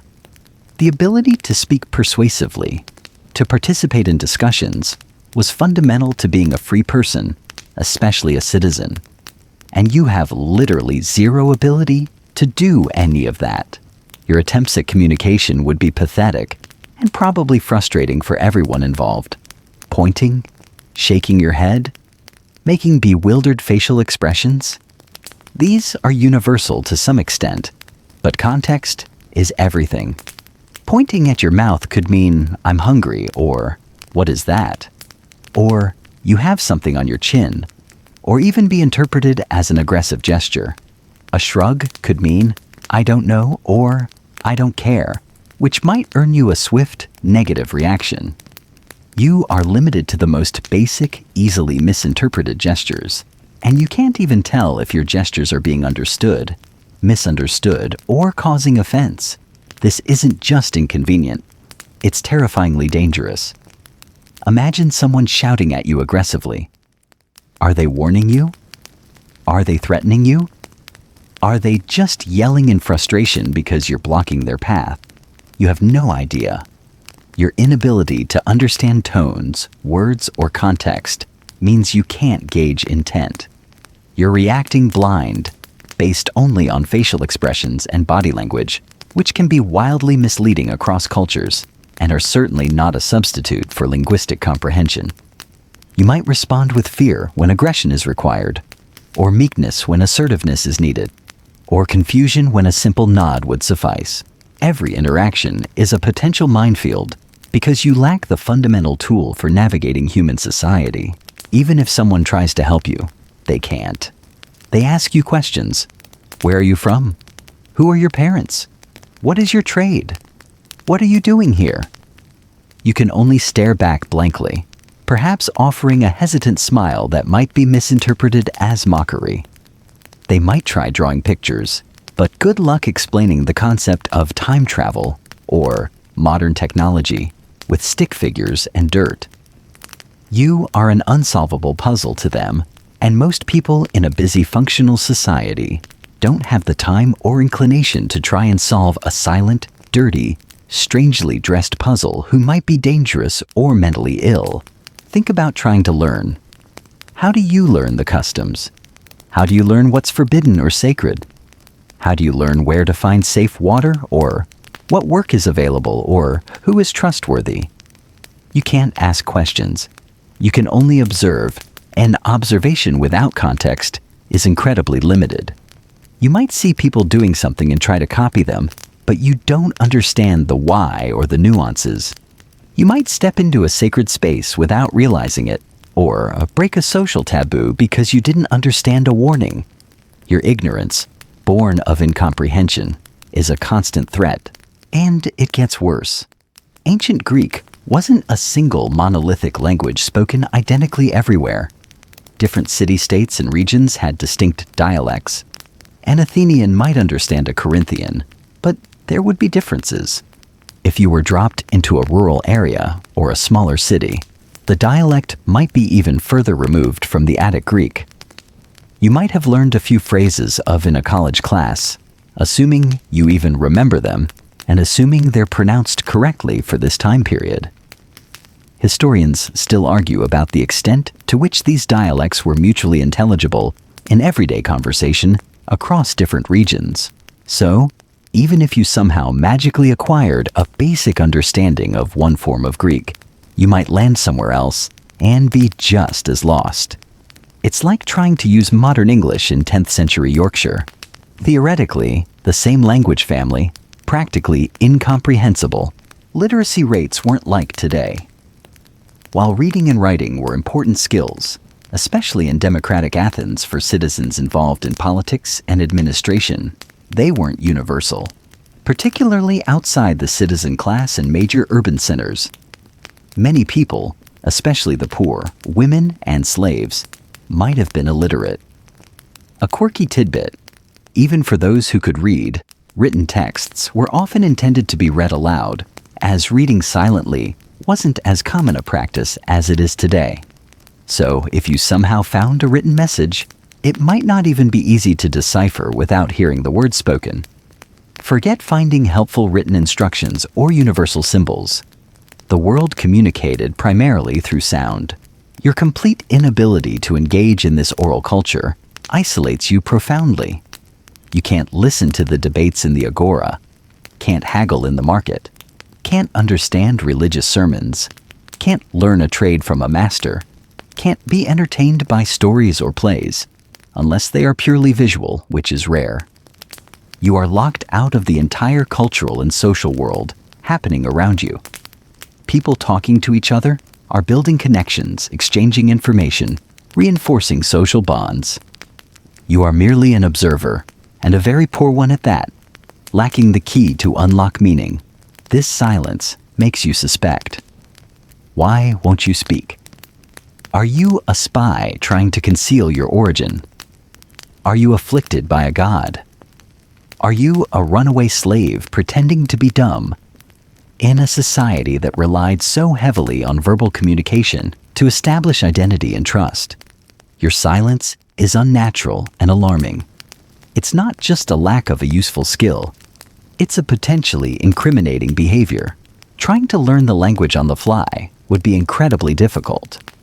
Without anyone who speaks your language, you'd be trying to decipher meaning purely from context, gesture, and repetition in a chaotic environment. There's no Rosetta Stone equivalent laying around. No helpful language learning app on a device that, if you still had it, would be dead and useless anyway. And even if you were a linguistic genius, acquiring enough vocabulary and grammar to function beyond pointing at food, this, and uttering single words, water, would take weeks or months, time you simply do not have. Consider basic survival needs. How do you ask where to find a well? How do you ask if a food item is safe to eat? How do you signal that you are injured or sick? How do you ask for shelter without money or status? Every fundamental interaction needed for survival is blocked by the language barrier. You are dependent on the unsolicited kindness and correct interpretation of strangers, which is a terrible strategy for staying alive in a tough historical period. Even a friendly encounter becomes difficult. Someone might offer you food, but you can't express gratitude. Someone might offer you help, but you can't understand what they're proposing or accept it properly according to their customs. You risk appearing rude, ungrateful, or simply mentally deficient, even if people are trying to be kind. Your inability to explain yourself means you can't defend yourself against accusations or misunderstandings. If you are accused of theft, damage, or some social transgression, you can't plead your case. You are automatically at the mercy of others who will interpret your silence and gestures through their own, likely suspicious lens. Historians still argue whether nonverbal communication played a more significant role in conveying subtle social cues in societies with lower literacy rates compared to today. While body language is always important, perhaps here, the emphasis on spoken word meant that the absence of language was even more conspicuous and problematic. You are a silent, visible alien. Your clothes are wrong, your movements are uncertain, and your mouth produces no understandable sounds. This makes you the ultimate outsider, unable to integrate, unable to learn, unable to defend yourself. The world around you is full of vital information, warnings, instructions, opportunities, threats, and you are deaf to all of it. You are trapped within yourself, surrounded by people you cannot connect with on the most fundamental level. This isn't just frustrating. It's a constant, grinding source of vulnerability that makes every other challenge you face exponentially harder. You are a mime in a mosh pit, and nobody thinks it's funny. Okay, so you can't understand anyone. Everyone looks at you funny because of your clothes. You have zero social standing, and the streets and potential shelters are trying to kill you with dirt, disease, and discomfort. All of this leads to another critical problem. You need to find a way to survive long term. You need food, water, and shelter beyond a temporary squat. In this world, that means work. And finding work, let alone keeping it, is practically impossible for you. Think about the nature of work in ancient Greece.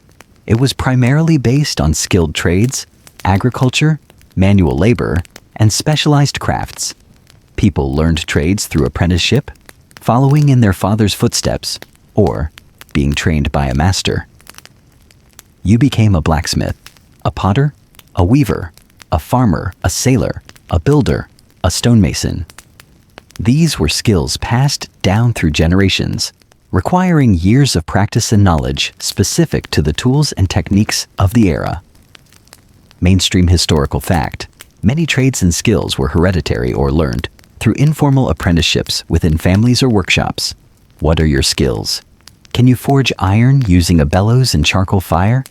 Can you weave cloth on a loom? Can you build a house using sun-dried bricks and simple tools? Can you sail a trireme? Can you plow a field with an ox? Probably not. Your modern skills: computer programming, driving a car, operating complex machinery, managing data, customer service, are utterly useless here. There's no need for spreadsheets, internet connectivity, or internal combustion engines. The technology is completely different, and your expertise is in a world that doesn't exist yet. Even if you had a manual skill, like basic carpentry or cooking, the methods and tools would be unfamiliar. Trying to use an ancient saw or plane might be awkward and inefficient. Trying to cook on an open fire with ancient utensils would be a frustrating and potentially dangerous experience. You wouldn't know the specific techniques, the local materials, the common practices. Your basic skills from your time might be seen as clumsy or incompetent in this one, and crucially, you have no way to prove you have any skills, even if by some miracle you possessed a transferable one. You have no resume, no references, no portfolio. You can't even say what you claim to be able to do because of the language barrier. You approach a potter, gesturing towards their wheel, trying to indicate you might be able to help. They look at your soft, clean hands. At least they were clean before you got here. Your bizarre clothes, and your confused expression. Why would they take a chance on you? Training a worker takes time and resources. Why invest in a silent, strange person when they could hire a known local laborer or use slave labor? The labor market is also structured differently. Much of the heavy, unskilled labor was performed by slaves. If you are a free person seeking work, you are competing with slave labor, which is inherently cheaper because the owner only has to provide basic sustenance, not wages. Free laborers typically commanded higher pay, but were expected to have specific skills or be reliable members of the community. You are neither, even if you could find simple manual labor, digging, carrying, cleaning. You might not be physically prepared for the intensity and duration of the work. Modern life, for many, involves less strenuous physical activity than daily life in the ancient world. Hauling water from a well, grinding grain by hand, working in a field under the hot sun for hours on end with minimal breaks and poor nutrition would be utterly exhausting and quickly take a toll on your body.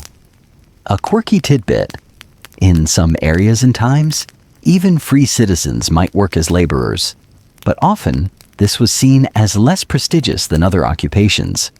It was a tough way to make a living. Your lack of status and inability to communicate also make you vulnerable to wage theft or exploitation. If someone agrees to pay you, in kind, like food, or in actual currency, you don't understand the value of, they could easily shortchange you or simply refuse to pay, knowing you have no legal recourse or ability to complain effectively. You are entirely at the mercy of your employer's honesty, a gamble you likely can't afford to lose. Furthermore, being visibly foreign and unable to speak could prevent you from even being considered for many types of work. Merchants needed to be able to haggle and communicate with customers. Craftsmen needed to understand instructions and potentially interact with clients. Even basic laborers needed to understand commands. Your silence makes you unemployable in any role requiring communication or complex instruction following. What about begging? Could you survive by asking for charity? Perhaps, but it's unreliable and undignified. You'd be competing with actual beggars, and your strange appearance might elicit fear or suspicion, rather than pity. Plus, relying solely on the sporadic kindness of strangers in a society focused on communal obligations within their own group is a precarious existence. Historians still argue about the daily economic realities for the poorest free people in ancient Greek cities. Were they constantly on the brink of starvation? Or did social networks and occasional public assistance provide a fragile safety net? For you, an outsider with no network, that safety net is entirely theoretical. Your only potential value might be as a slave. As someone with no identity, no family, and no one to claim you, you are a perfect candidate for being captured and enslaved. You might be seen as physically capable. Your modern physique, while perhaps not prepared for the type of labor, might appear healthy.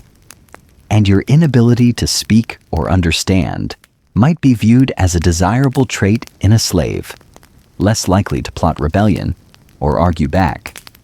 This is a horrifying thought, but a very real possibility. Your lack of freedom would be absolute, your life dictated by a master, and your potential lifespan dramatically reduced by harsh labor and poor conditions. Even if you avoided outright slavery, finding consistent, safe employment is nearly impossible. You lack the skills, the communication ability, the social connections, and the proof of reliability needed in this world. You'd be limited to the most basic, undesirable tasks if you could find them at all, likely for minimal or no reliable compensation, and always under the threat of being exploited or simply cast aside. Let's think about the sheer bureaucracy, even informal, of work. Joining a trade guild, if they existed in that form in that specific city at that time, would require being part of the community. Getting a job on a building project would likely require knowing the foreman and being vouched for. Even casual day labor would likely involve gathering in a specific spot and being chosen, which requires understanding what's being said and looking like a reliable worker. You fail on all counts.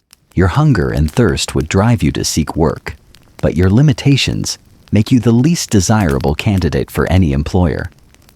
You are a liability, a mystery, a potential problem. Why would anyone take you on? They wouldn't. You are economically valueless in this context, except perhaps as property to be owned.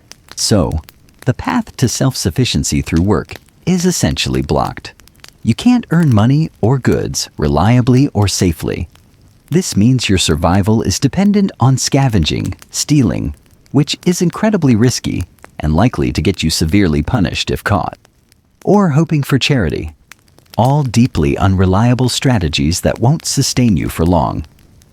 Your modern work ethic, your understanding of employment, your marketable skills, they are all worse than useless here.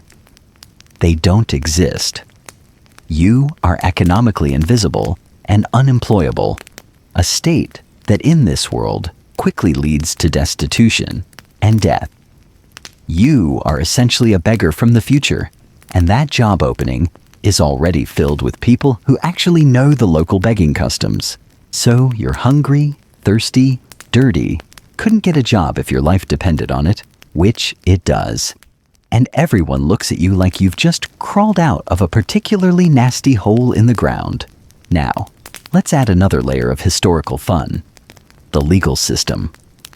Or, more accurately, the brutal, arbitrary, and utterly terrifying lack of anything resembling due process or human rights as you understand them. Step out of line, even accidentally, and the consequences can be swift, severe, and fatal. In your world, if you commit a minor offense, you might get a ticket, a fine, maybe a court date, where you can present your case, potentially with legal representation. In ancient Greece, not so much. The concept of a universally applied, codified system of law enforced by a neutral state police force simply didn't exist everywhere, or in the way you understand it. While some city-states, like Athens, developed complex legal procedures, participation and protection were often tied directly to your status, specifically, being a citizen. Mainstream historical fact: Athens had a sophisticated legal system involving citizen juries, public prosecutors, often just citizens bringing cases, and complex procedures. However, this system was primarily designed for and by citizens. Non-citizens had limited access and fewer rights within it. You, remember, are a nobody. You have no status. You are not a citizen, not a registered medic. This means you have no right to bring a case to court, no right to speak in your own defense in a formal setting, and no inherent legal standing whatsoever. If you are accused of something, you are essentially defenseless within the system, and accusations could come for almost anything. Stealing a loaf of bread because you're starving? That's theft, punishable potentially by harsh beating, enslavement, or even death, depending on the value of the stolen goods and the mood of the accuser and any informal judge. Accidentally damaging someone's property while trying to navigate those treacherous streets? That's a civil wrong. But without the means to offer compensation or explain yourself, it could quickly escalate. Offending someone's honor? Stepping on a valuable animal? Just being in the wrong place at the wrong time and looking suspicious? Any of these could land you in deep trouble. Consider the lack of understanding of intent. In your world, there's a difference between accidental harm and malicious intent. Here, if harm is caused, someone is likely at fault, and punishment might follow regardless of whether you meant to do it. Trying to explain through gestures and confused expressions that you didn't mean to break that pot or step on that guy's foot is unlikely to get you off the hook. Your silence will probably be interpreted as guilt or defiance. Quirky tidbit about ancient justice. In Athenian homicide trials, inanimate objects that caused death were also put on trial, and, if found guilty, ceremonially cast out of the city to purify the community. So, if you tripped and a falling rock killed someone, a real possibility in this environment, the rock itself might face a symbolic trial. Justice wasn't always purely rational by your standards. It had elements of religious purification and communal responsibility. The punishments themselves could be brutal. Fines were common, but you have no money. Imprisonment in jails as a punishment wasn't the norm as it is today.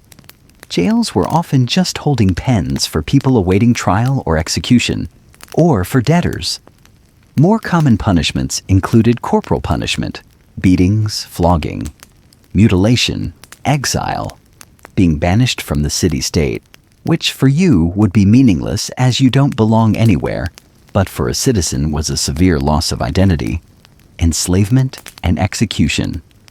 Execution methods varied, but none were designed for a painless or humane end. Imagine being caught trying to steal food. A shop owner grabs you. A crowd gathers. They see your strange clothes, your inability to speak. They don't see a desperate, time-displaced person. They see a foreign vagrant, maybe a thief. They might administer summary justice right there, a beating. Or they might drag you before a local magistrate or council. How do you defend yourself? You can't. You stand there, silent, terrified, while people shout accusations in a language you don't understand. The evidence is your presence, your appearance, your silence. The verdict seems inevitable.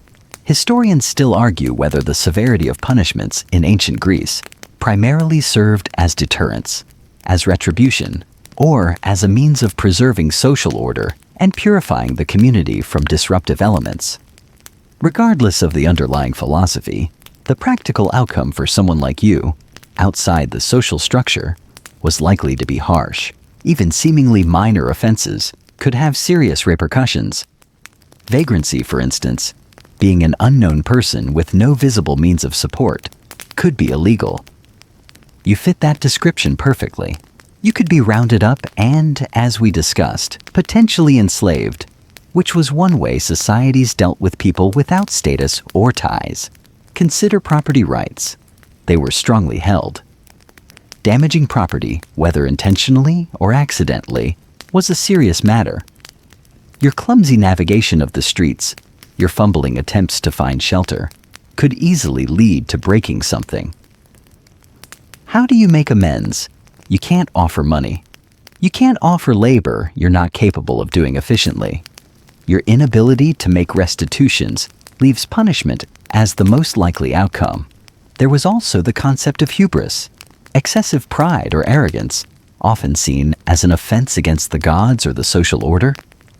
While it often applied to those with power abusing it, someone completely disregarding local customs through ignorance might be perceived as showing hubris, even if unintentional. Imagine walking into a temple with your dirty shoes on, or touching a sacred object, because you don't understand the signs or the reverence around it. Such actions could provoke outrage and accusations of impiety, a charge that could carry the death penalty in some cases. Your ignorance of their religion, which we'll touch on more later, is a huge legal and social risk. Historians still argue about the extent to which religious laws and civil laws overlapped and influenced each other in the daily lives of ordinary Greeks. But it's clear that actions considered offensive to the gods could have very real earthly consequences. The legal process, even in sophisticated Athens, could be influenced by rhetoric, social standing, and the prejudices of the jurors, who were often large groups of citizens. As a voiceless, statusless foreigner, you would have no advocate, no appeal to community ties, no ability to sway a jury with words. You would be entirely at the mercy of others' judgment, unfiltered by any rights you possess. A quirky tidbit: in Athenian courts, instead of lawyers, citizens presented their own cases or hired speechwriters, logographers, to compose speeches for them. The ability to speak well and persuasively was crucial. For you, this cornerstone of Athenian justice is completely inaccessible. It's like being forced to compete in a debate tournament when you can't speak. Let's not forget the concept of personal vengeance and feuds. While city-states developed legal systems to manage disputes and crimes, personal retaliation or family feuds could still play a role, especially in less formalized situations or for individuals outside the protection of the law. If you wronged someone significant, their family or associates might take matters into their own hands rather than relying on the official system, a system that wouldn't help you anyway. Your alienness could even be seen as inherently suspicious or potentially criminal. Are you a spy from a rival city-state? Are you an agent of a foreign power? Are you here to cause trouble? Your inability to provide a coherent explanation makes you look guilty of something, even if they can't figure out exactly what. The default assumption about an unknown, strange individual might well be negative. Consider the potential for being framed. Someone could commit a crime and easily point the finger at the silent, strange foreigner who appeared out of nowhere. How could you possibly defend yourself against a false accusation? You couldn't. The weight of suspicion, combined with your inability to speak, would likely be enough to condemn you in the eyes of many. Even debt could be a legal issue with severe consequences. If you somehow incurred a debt, perhaps someone gave you food or temporary shelter expecting payment or labor they didn't receive, you could potentially be enslaved to work off the debt. This was less common in certain periods and places, like Solon's reforms in Athens banning debt slavery for citizens. But for non-citizens, or in different city-states, it remained a risk. The fundamental problem is that your existence is outside the established legal and social framework. You are like a piece of code that the system doesn't recognize. It doesn't know how to process you, so it's likely to default to an error state, which, in this case, means seeing you as a threat or a problem to be eliminated or contained. The safety nets and basic assumptions of justice you rely on in your world simply aren't there. You are exposed, vulnerable, and one wrong step away from encountering a legal or social punishment that you cannot understand, cannot defend against, and that could easily end your attempt at survival. It's a world where ignorance is not an excuse, and silence is damning. All right, you've navigated the legal minefield without getting yourselves beaten, enslaved, or worse, which frankly required an absurd amount of luck given your circumstances. Now, let's layer on another crucial element of ancient Greek life that you are utterly unprepared for: religion. In your world, you might be religious, atheist, agnostic, or somewhere in between, and generally, your personal beliefs don't pose an immediate physical threat to your survival, unless you're in a very specific, unfortunate, modern situation. In ancient Greece, your ignorance of their gods, rituals, and taboos could easily get you into serious trouble. Ancient Greek religion wasn't about dogma or faith in the way many modern religions are.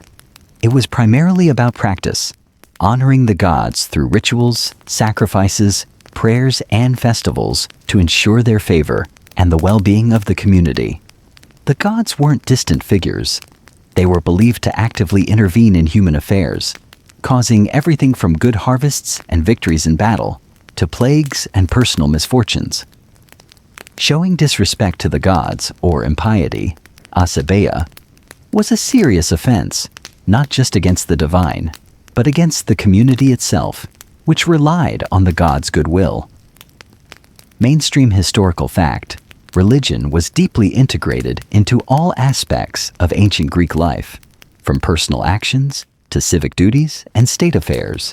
You, unfortunately, are completely clueless about this. You don't know which gods are worshipped in this particular city-state. Different places had different patron deities and emphasized different gods. You don't know the proper way to address them, what sacrifices are appropriate, when the important festivals are, or what actions are considered taboo in sacred spaces or at certain times. You don't even know the names of the key deities, their spheres of influence, or their complex, often contradictory myths. Imagine walking past a temple. Do you know if you should offer a prayer or libation? Do you know if you're even allowed near it? Do you know if stepping on a certain stone is forbidden?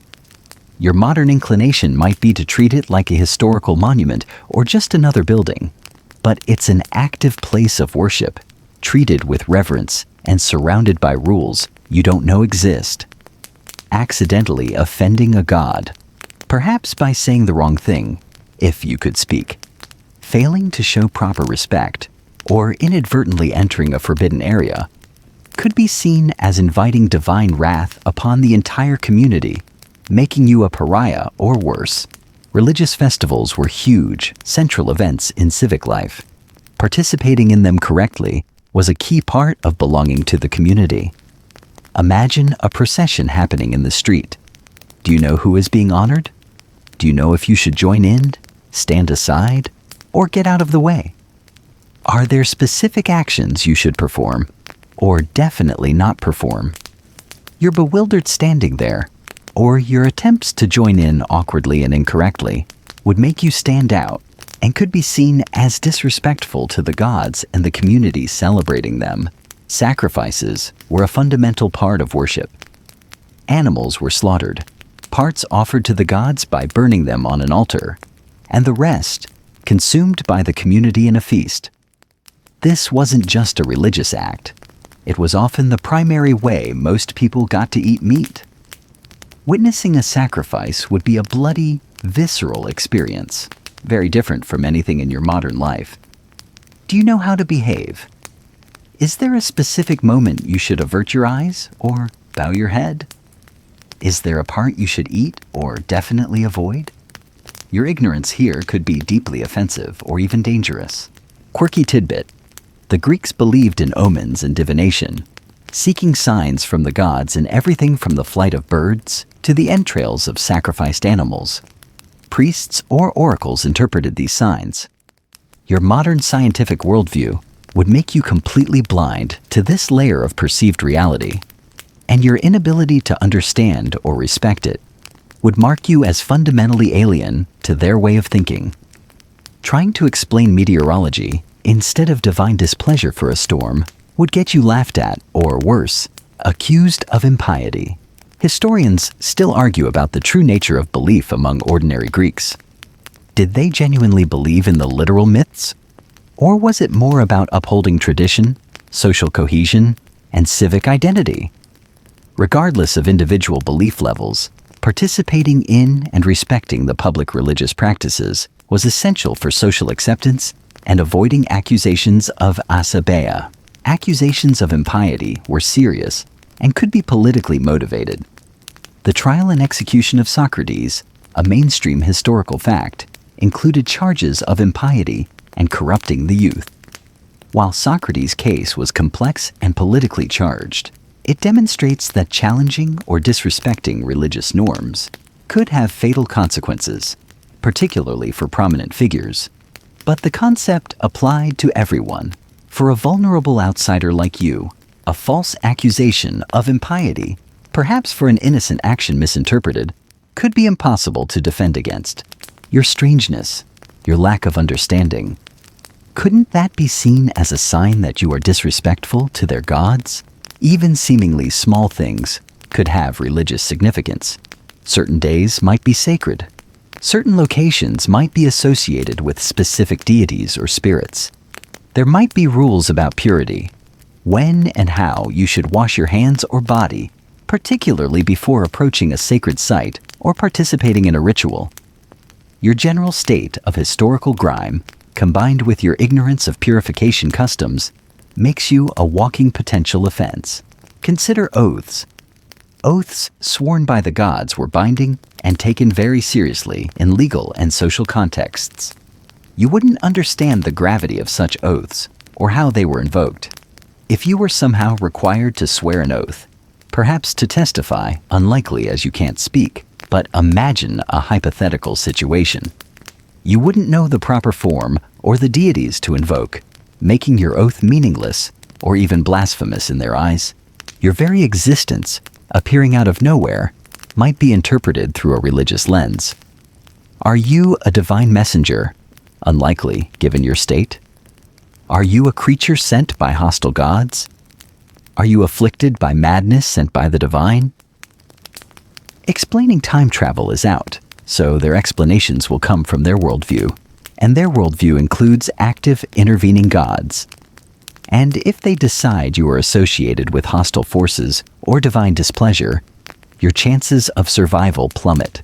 Furthermore, the Greeks practiced hero cults, honoring important figures from myth or history at their tombs or designated sites. These heroes were often seen as having power and influence after death. You wouldn't know which heroes were important in this area, where their shrines were, or how to properly venerate them. Another layer of important local custom you are completely ignorant of.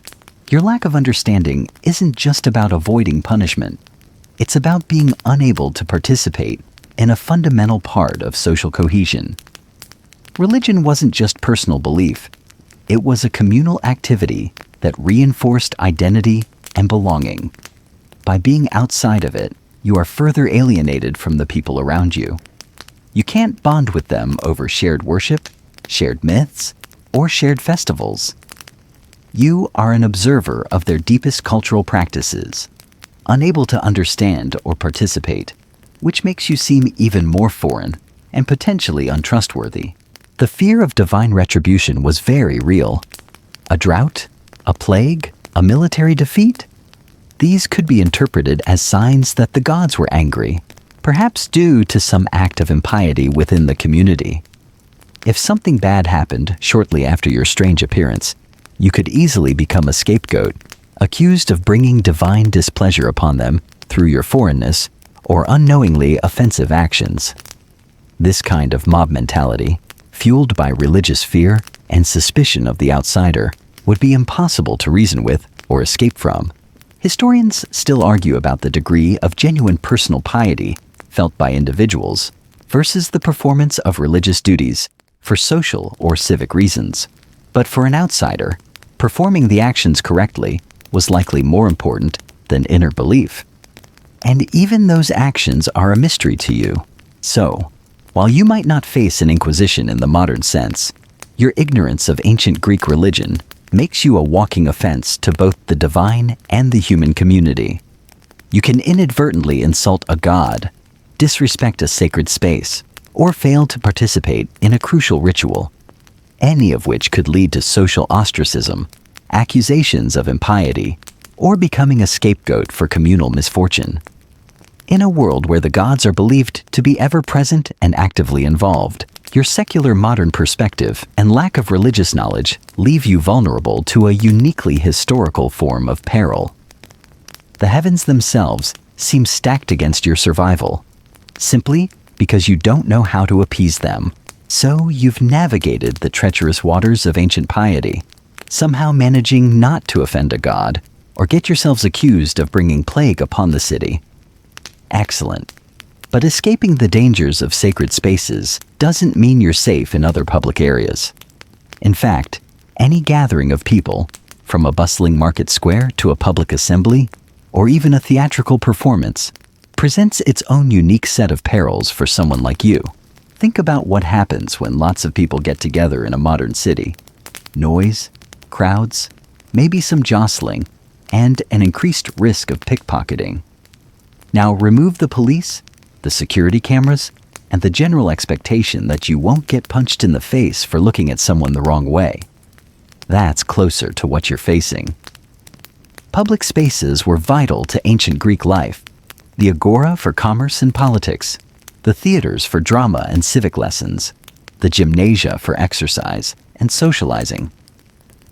Mainstream historical fact: public life, particularly in city-states like Athens, was incredibly important for citizens, taking place in open communal spaces like the agora and assembly grounds.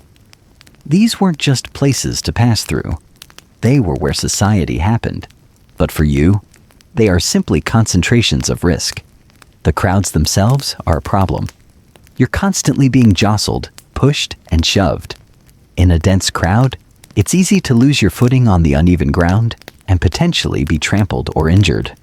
Your strange clothes make you bulky and awkward compared to the flowing tunics, making you even more likely to get snagged or trip. Plus, the heat in a packed crowd, combined with the smells we discussed earlier, would be overpowering. Standing in a hot, smelly, jostling mass of suspicious strangers while wearing modern fabrics sounds like my personal definition of a nightmare. Crime, specifically petty theft, is a real risk in these crowded spaces. A skilled cut purse, or tunic purse, I guess, could easily target someone who is clearly distracted, disoriented, and holding or wearing items they don't understand the value of. Your strange, futuristic clothes might even be worth stealing just for the novelty or the fabric, even if they don't know what a zipper is.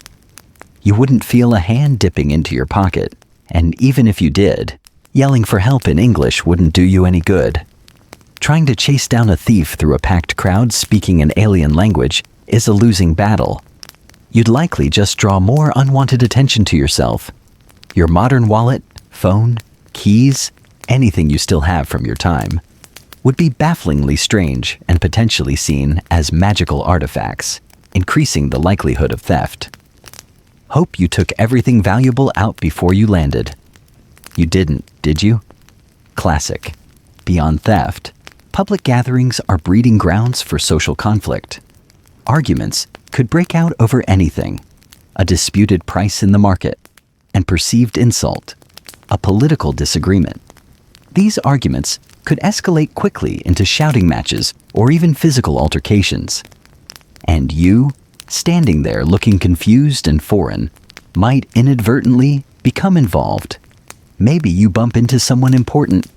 Maybe someone looking for trouble decides your strange appearance is reason enough to start something. Your inability to understand what's being said means you can't de-escalate, apologize, or understand the social cues that might signal danger is brewing. You're just suddenly in the middle of it, a bewildered target in a brawl you didn't even see coming. Historians still argue whether public order was generally well maintained in Greek cities, or if violence and disorder were common occurrences, particularly in crowded areas or during festivals where emotions ran high and alcohol might be consumed. Either way, the potential for conflict existed, and you are uniquely ill-equipped to handle it. Then there's the sheer social discomfort. which can be a form of peril in itself. Everyone sees you. They point, they whisper, they stare with a mixture of curiosity, suspicion, and maybe even contempt. You are the walking, breathing anomaly in their structured, familiar world. This constant scrutiny is incredibly draining. You can't just blend in. You can't escape their gaze. This exposure makes you a target, not just for criminals, but for anyone who might take offense at your presence, or simply find you a convenient subject for mockery or harassment. Teenagers, bored individuals, xenophobic people, they could all make your life miserable, and you wouldn't even understand the insults being hurled at you. A quirky tidbit about Greek social life. Ostracism was a practice in Athenian democracy where citizens could vote to exile an individual, often a prominent politician, for 10 years. While this applied to citizens and wasn't a physical threat in the same way, the underlying idea of the community having the power to collectively reject and cast out an individual based on perceived threat or undesirability is relevant. For you, this collective rejection could manifest in being shunned, refused service, driven out of public spaces, or becoming a target for communal hostility simply because you don't fit in and they don't want you there. It's a soft ostracism that can be just as deadly as a formal one, leading to isolation and lack of resources.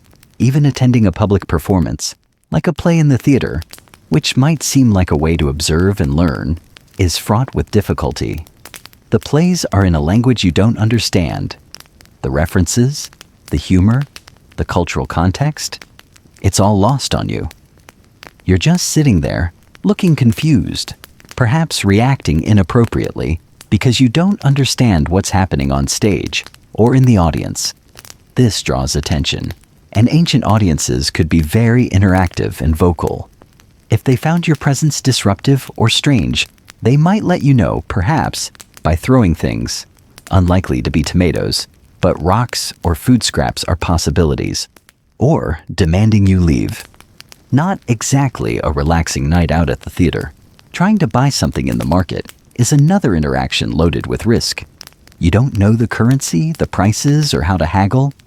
You might present your worthless modern coins, or simply gesture at what you want. This immediately marks you as ignorant and an easy target for being ripped off. A vendor could charge you exorbitant prices, give you rotten food, or simply take your gestures as an agreement to something you didn't intend. Without language and knowledge of the economy, every transaction is a potential scam waiting to happen. Consider the risk of inadvertently entering a sensitive area. Certain parts of the agora or specific temples might be restricted to citizens or men, or those participating in a specific ritual. You wouldn't know the boundaries or the rules. Wandering into a forbidden zone could lead to immediate, angry confrontation with guards or citizens who see you as a trespasser or polluter of a sacred space. Public festivals often involved feasting and drinking. While wine was diluted, excessive consumption still happened. Dealing with intoxicated individuals in any era is unpredictable, but in a time and place where social restraints are different and you can't communicate, encountering drunken people in a crowded space adds another layer of potential danger. They might be boisterous and friendly, or aggressive and violent, and you have no way to tell the difference until it's too late. Even basic cueing or social norms for navigating crowds would be unfamiliar. Do you line up for the well? Is there an expected flow of traffic? Do you step aside for someone carrying something heavy? Your natural modern instincts for navigating public space might be completely wrong and could lead to frustration or anger from others. The constant state of alertness needed in these spaces is exhausting. You can't relax and observe. You have to be hyper-aware of physical threats, potential theft, social reactions, and inadvertent rule-breaking. It's a constant drain on your mental and physical resources, already depleted by the harsh environment and lack of sustenance. Every time you venture into a public area, you are increasing your risk of a negative encounter. Whether it's a simple hostile stare, or a physical assault. Your lack of belonging and inability to communicate are amplified in these dense social environments. In a small group, someone might take pity or interest. In a large crowd, you are just a strange obstacle or a potential problem. The anonymity of the crowd protects individuals within it to some extent, but for the one person who stands out completely, it removes any chance of blending in or disappearing. You are exposed on a very public stage with no script and no understanding of the play. And the audience might turn hostile. So, while the marketplace seems vital for survival, entering it is a high-stakes gamble that could end with you being robbed, beaten, or driven out. Better stick to those questionable alleyways, maybe? No, wait, those are dangerous too. Great. So you've dodged the social pitfalls and the potential for getting mugged or trampled in the agora. Good job, relatively speaking. But even if you manage to find a corner where people mostly leave you alone, or that rudimentary shelter we discussed, you are still locked in a constant, grinding battle against the most fundamental forces, the elements. And your flimsy protection against sun, rain, and cold is nowhere near enough. Let's start with the sun. You landed in Greece, probably in a time of year when it's warm, or maybe even scorching hot. The sun here isn't just a pleasant source of light. It's a relentless, powerful presence that beats down from a sky that seems impossibly vast and blue. There are few tall buildings to offer shade, fewer trees in the built-up areas, and your primitive shelter might not even have reliable roofing or walls that completely block it out. Your modern skin, perhaps not used to prolonged, direct sun exposure without liberal application of SPF 50, which, needless to say, hasn't been invented yet, is incredibly vulnerable. Within hours, maybe less, you're going to be sweating profusely. Dehydration is a massive, immediate threat. You feel that dryness in your mouth, the faint dizziness. Without access to clean, reliable water sources and the ability to drink frequently and safely, the heat is actively draining the life out of you. Sunstroke is a very real possibility.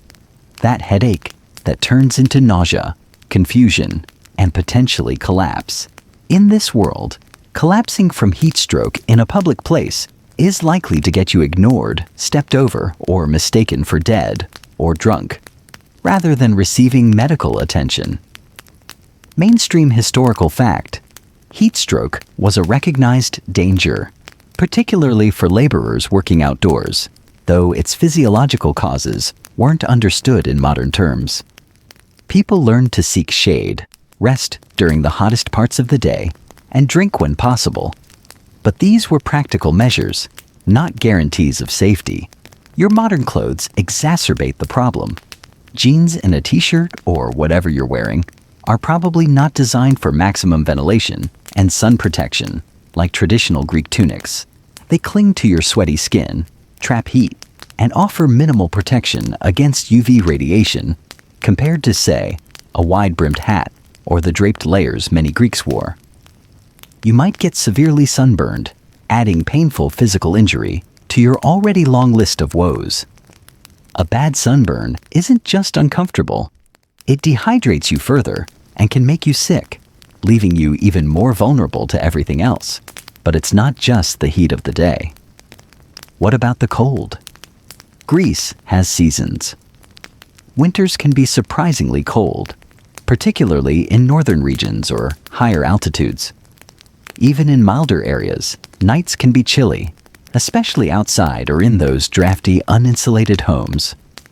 You're used to warm, insulated homes, central heating, thick duvets, and winter coats.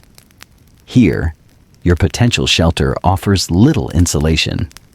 The gaps in the walls, the unglazed windows, the rough door, they let the cold air seep in.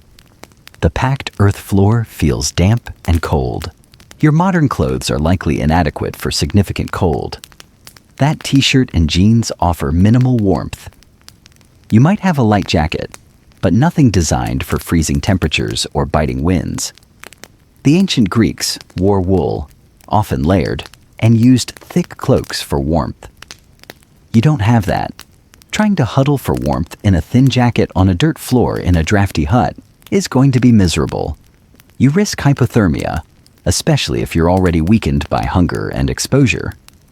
Getting sick from the cold, a cough, a fever in this environment without medicine could quickly turn fatal. Historians still argue about how well the average Greek citizen or laborer coped with winter conditions. Sources often focus on the wealthy, who had better homes and more resources for heating. For the poor or homeless, winter would have been a brutal struggle for survival. And then there's the rain. When it rains, it doesn't just make things wet. It turns those dusty, unpaved streets into muddy quagmires. Navigating becomes even more difficult and disgusting. Your clothes get soaked and heavy, and in this environment, they won't dry quickly. Wearing damp clothes in any temperature is uncomfortable, but in the cold, it's dangerous. In the heat, damp clothes might feel momentarily cooling, but they also attract dirt and can lead to chafing and skin infections. Another minor issue in your world, a potentially serious one here, your shelter, if it's made of mud brick, might struggle in heavy rain. Mud brick, while fine when dry, can erode or even collapse if subjected to prolonged dampness or torrential downpours, especially if the roof is poorly maintained. You could literally have your temporary shelter wash away, leaving you exposed and covered in mud.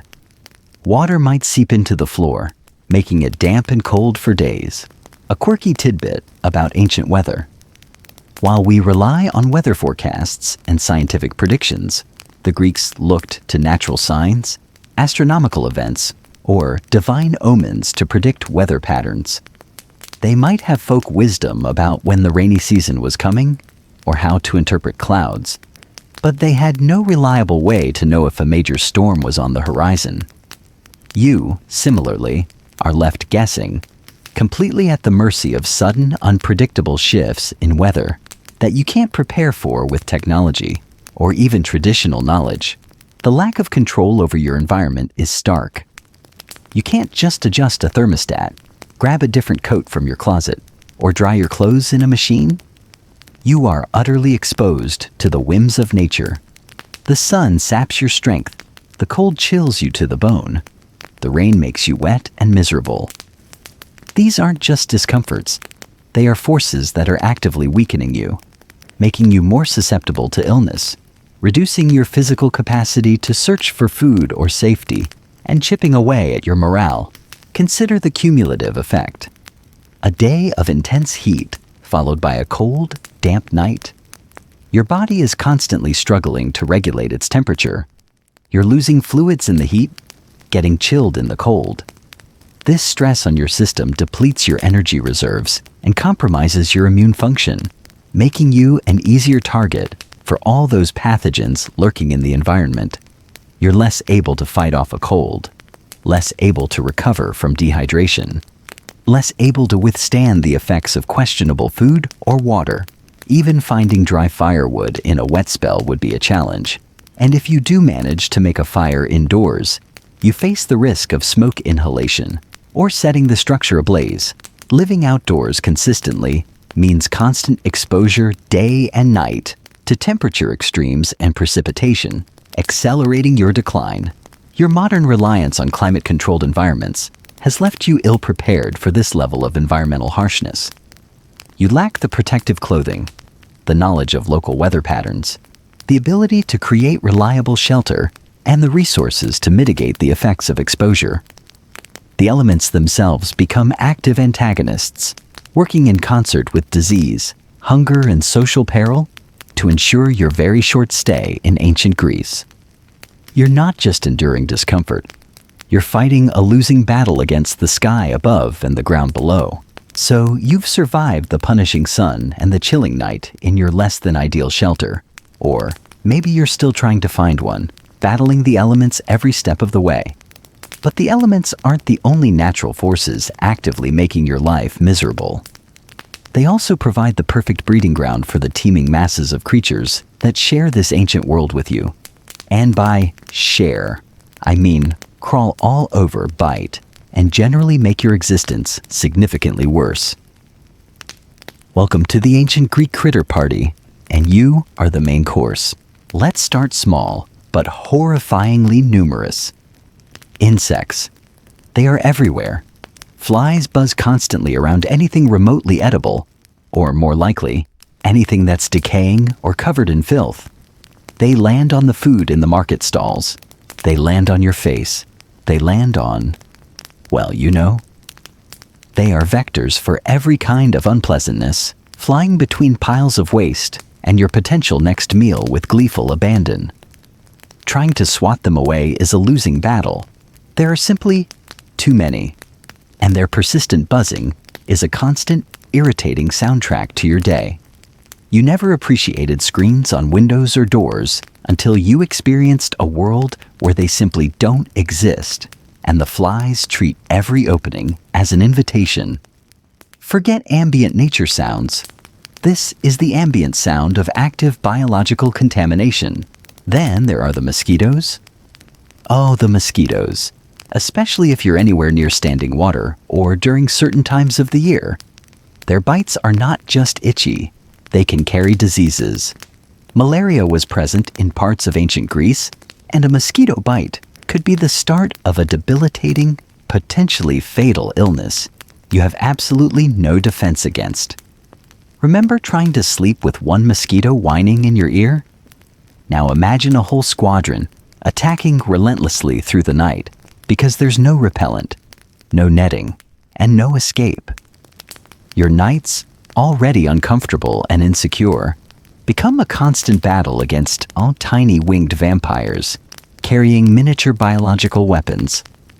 Hope you're not too sensitive to insect bites, because you're about to become a buffet.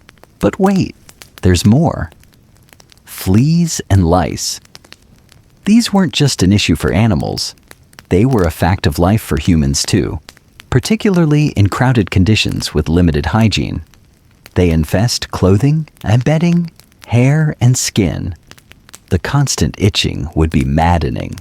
A relentless physical torment layered on top of your stress and discomfort.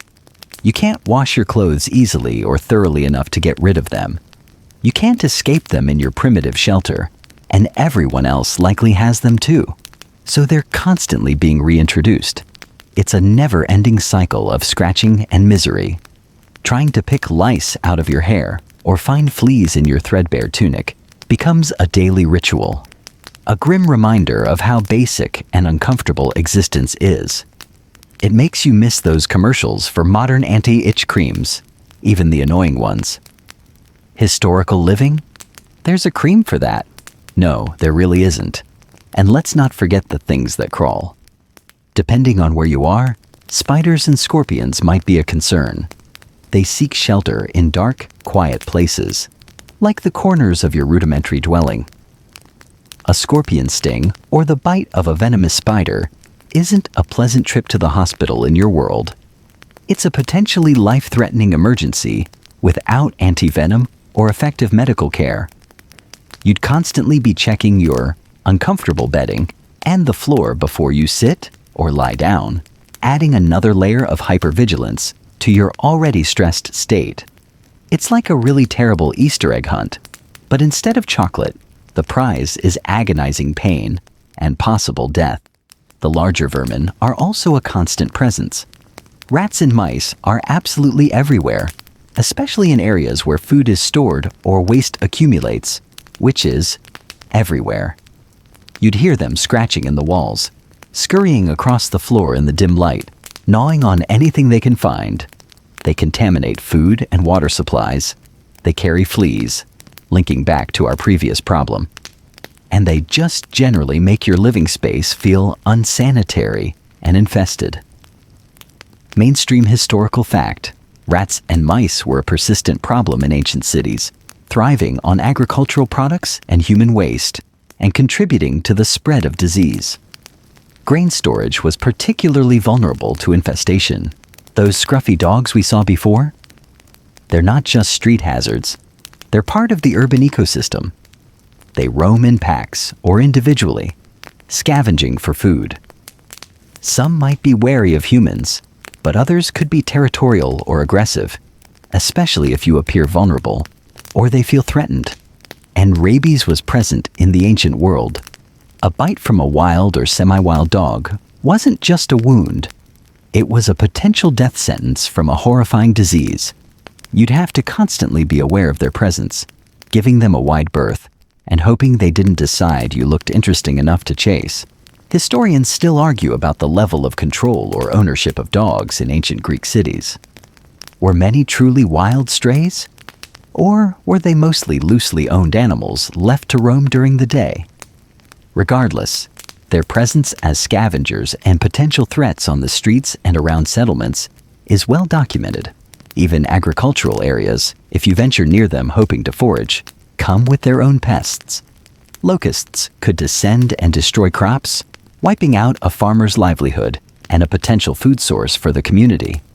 Various beetles, caterpillars, and other insects would prey on grain fields, orchards, and gardens, making farming a constant battle against tiny invaders. Your hopes of finding a stray fig or some dropped barley might be dashed because pests got there first. A quirky tidbit about ancient beliefs about pests. While they didn't understand germ theory, the Greeks did associate certain animals with disease or misfortune. For example, snakes were complex symbols, associated with healing, like Asclepius's staff, but also feared and seen as chthonic, underworld creatures. Dealing with a snake, whether venomous or not, might have been interpreted through a lens of omen or divine displeasure, adding a layer of fear beyond the physical threat. There were also folk remedies or rituals aimed at driving away pests, often involving superstition, rather than effective extermination. Imagine trying to ward off rats by placing a magical amulet in the corner, while the rats are busy chewing through the mud brick wall. It's not exactly a winning strategy. The psychological impact of constantly being surrounded by crawling, flying, biting things cannot be overstated. It's a constant source of stress and anxiety. You feel dirty, violated, and powerless against the sheer numbers of these creatures. The sounds of them moving in the dark, the feeling of something crawling on your skin, the inescapable itching. It grinds you down. It makes rest almost impossible, exacerbating the effects of everything else you're enduring. Your shelter doesn't feel safe because it's shared with unwelcome, dangerous tenants. Stepping outside means entering their domain too, where flies swarm and dogs roam. You have no effective tools to combat them. No bug spray, no rat poison, no disinfectants that would kill their breeding grounds. You can try to be clean, but without running water, soap, and the ability to launder clothes properly, it's a futile effort. You are simply existing amongst them, a temporary, soft-skinned intruder in their ancient, thriving ecosystem of filth and discomfort. Think about trying to eat. Even if you found some food, you'd have to protect it constantly from flies and rodents. Trying to store anything is a nightmare. It would attract every pest within smelling distance. You'd be forced to consume food quickly, perhaps even before it's fully cooked, just to prevent it from being contaminated or stolen by animals. The risk of zoonotic diseases, illnesses transmitted from animals to humans, was also higher. Living in close proximity to livestock, goats, chickens, donkeys used for transport, wild animals and vermin meant more opportunities for pathogens to jump between species. This constant battle against the natural world's smaller, less glamorous inhabitants adds a layer of persistent, inescapable misery to your ancient Greek experience. It's not the dramatic threat of a gladiator or a warrior, but the insidious, wearing down peril of the mundane. The itch that never stops, the buzzing you can't escape, the fear of the unseen scuttling in the dark, the knowledge that every bite could carry disease. You are constantly reminded that you are just another biological entity in a world teeming with life, much of which sees you as a source of food or irritation, or a potential host for their own parasites. You're not at the top of the food chain here. You're much closer to the bottom. just another warm body for the bugs and the rats to exploit. And they are very, very good at their job. You've made it through the long dark hours. Somehow, you didn't get bitten by something venomous, attacked by stray dogs, or dragged out of your flimsy shelter by someone who saw you as a threat or potential property. The sounds of the ancient night, the distant braying of a donkey, the rustling of unseen things outside or even inside your refuge, the murmur of voices if you're near other dwellings, have slowly faded or become background noise to the frantic pounding of your own heart. You probably didn't sleep much. How could you? Every ache in your body, every pang of hunger, every unfamiliar sound, and the relentless mental replay of the day's dangers kept you on edge. The physical toll is immense. You're stiff, sore, and covered in a layer of historical grime that feels like a second skin, a combination of dust, sweat, and whatever biological horrors you've encountered. Your mouth is dry, your head might be throbbing from dehydration or stress, and your stomach is cramping with hunger. Those bizarre modern clothes are now just a miserable collection of stiff, dirty fabric clinging uncomfortably to you. Remember that soft cotton t-shirt? It feels like burlap now. Your feet ache inside your shoes, which are probably scuffed and dirty beyond recognition. The sheer exhaustion is overwhelming, a bone-deep weariness that goes beyond just needing a good night's sleep. It's the exhaustion of constant vigilance and physiological stress. Mentally, you're running on fumes. The initial shock has worn off, replaced by a grim understanding of the reality you're in. The disorientation is still there, amplified by the lack of sleep and the constant feeling of being lost and out of control. You've spent the entire day receiving overwhelming sensory input you can't process, navigating social cues you don't understand, and confronting dangers you were utterly unprepared for. The language barrier feels less like an inconvenience now and more like a prison wall, sealing you off from help, information, and connection. You probably had moments of panic, maybe silent tears of frustration and fear. The feeling of being completely alone, without anyone who knows you or cares about your fate, is a heavy weight in the quiet of the pre-dawn. That status issue? It's not abstract anymore. It's the visceral understanding that you are unprotected, that your life has no recognized value within this system, making you vulnerable to anyone who might decide to exploit you. You are a ghost, seen but not recognized, present but not belonging. This is a society built on connections, lineage, and shared identity, and you possess none of the necessary building blocks and the health risks. They loom larger now that the initial adrenaline has faded. Every cough you hear outside sounds ominous. Every strange sensation in your gut triggers fear of dysentery. That mosquito bite you got earlier? Is it just an itch or something worse? You know intellectually about the risks of ancient life, but now you feel them in your bones, in your dry throat, in the low thrum of anxiety that never quite leaves. You are acutely aware that even a minor illness here could spell the end. The primitive nature of technology hits home in the dark. You can't simply flip a switch for light. You can't purify water with a filter. You can't heat food easily or reliably. You are dependent on basic, inefficient, and often dangerous tools and techniques that you don't fully understand or have access to. It makes simple tasks feel monumental, and survival itself a constant struggle against fundamental limitations. You can't even check the time to see how long this torture has lasted.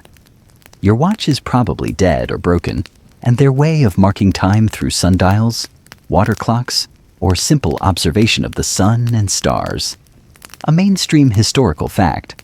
Astronomical observation was important for timekeeping and religious festivals. Is unfamiliar to you. Quirky tidbit.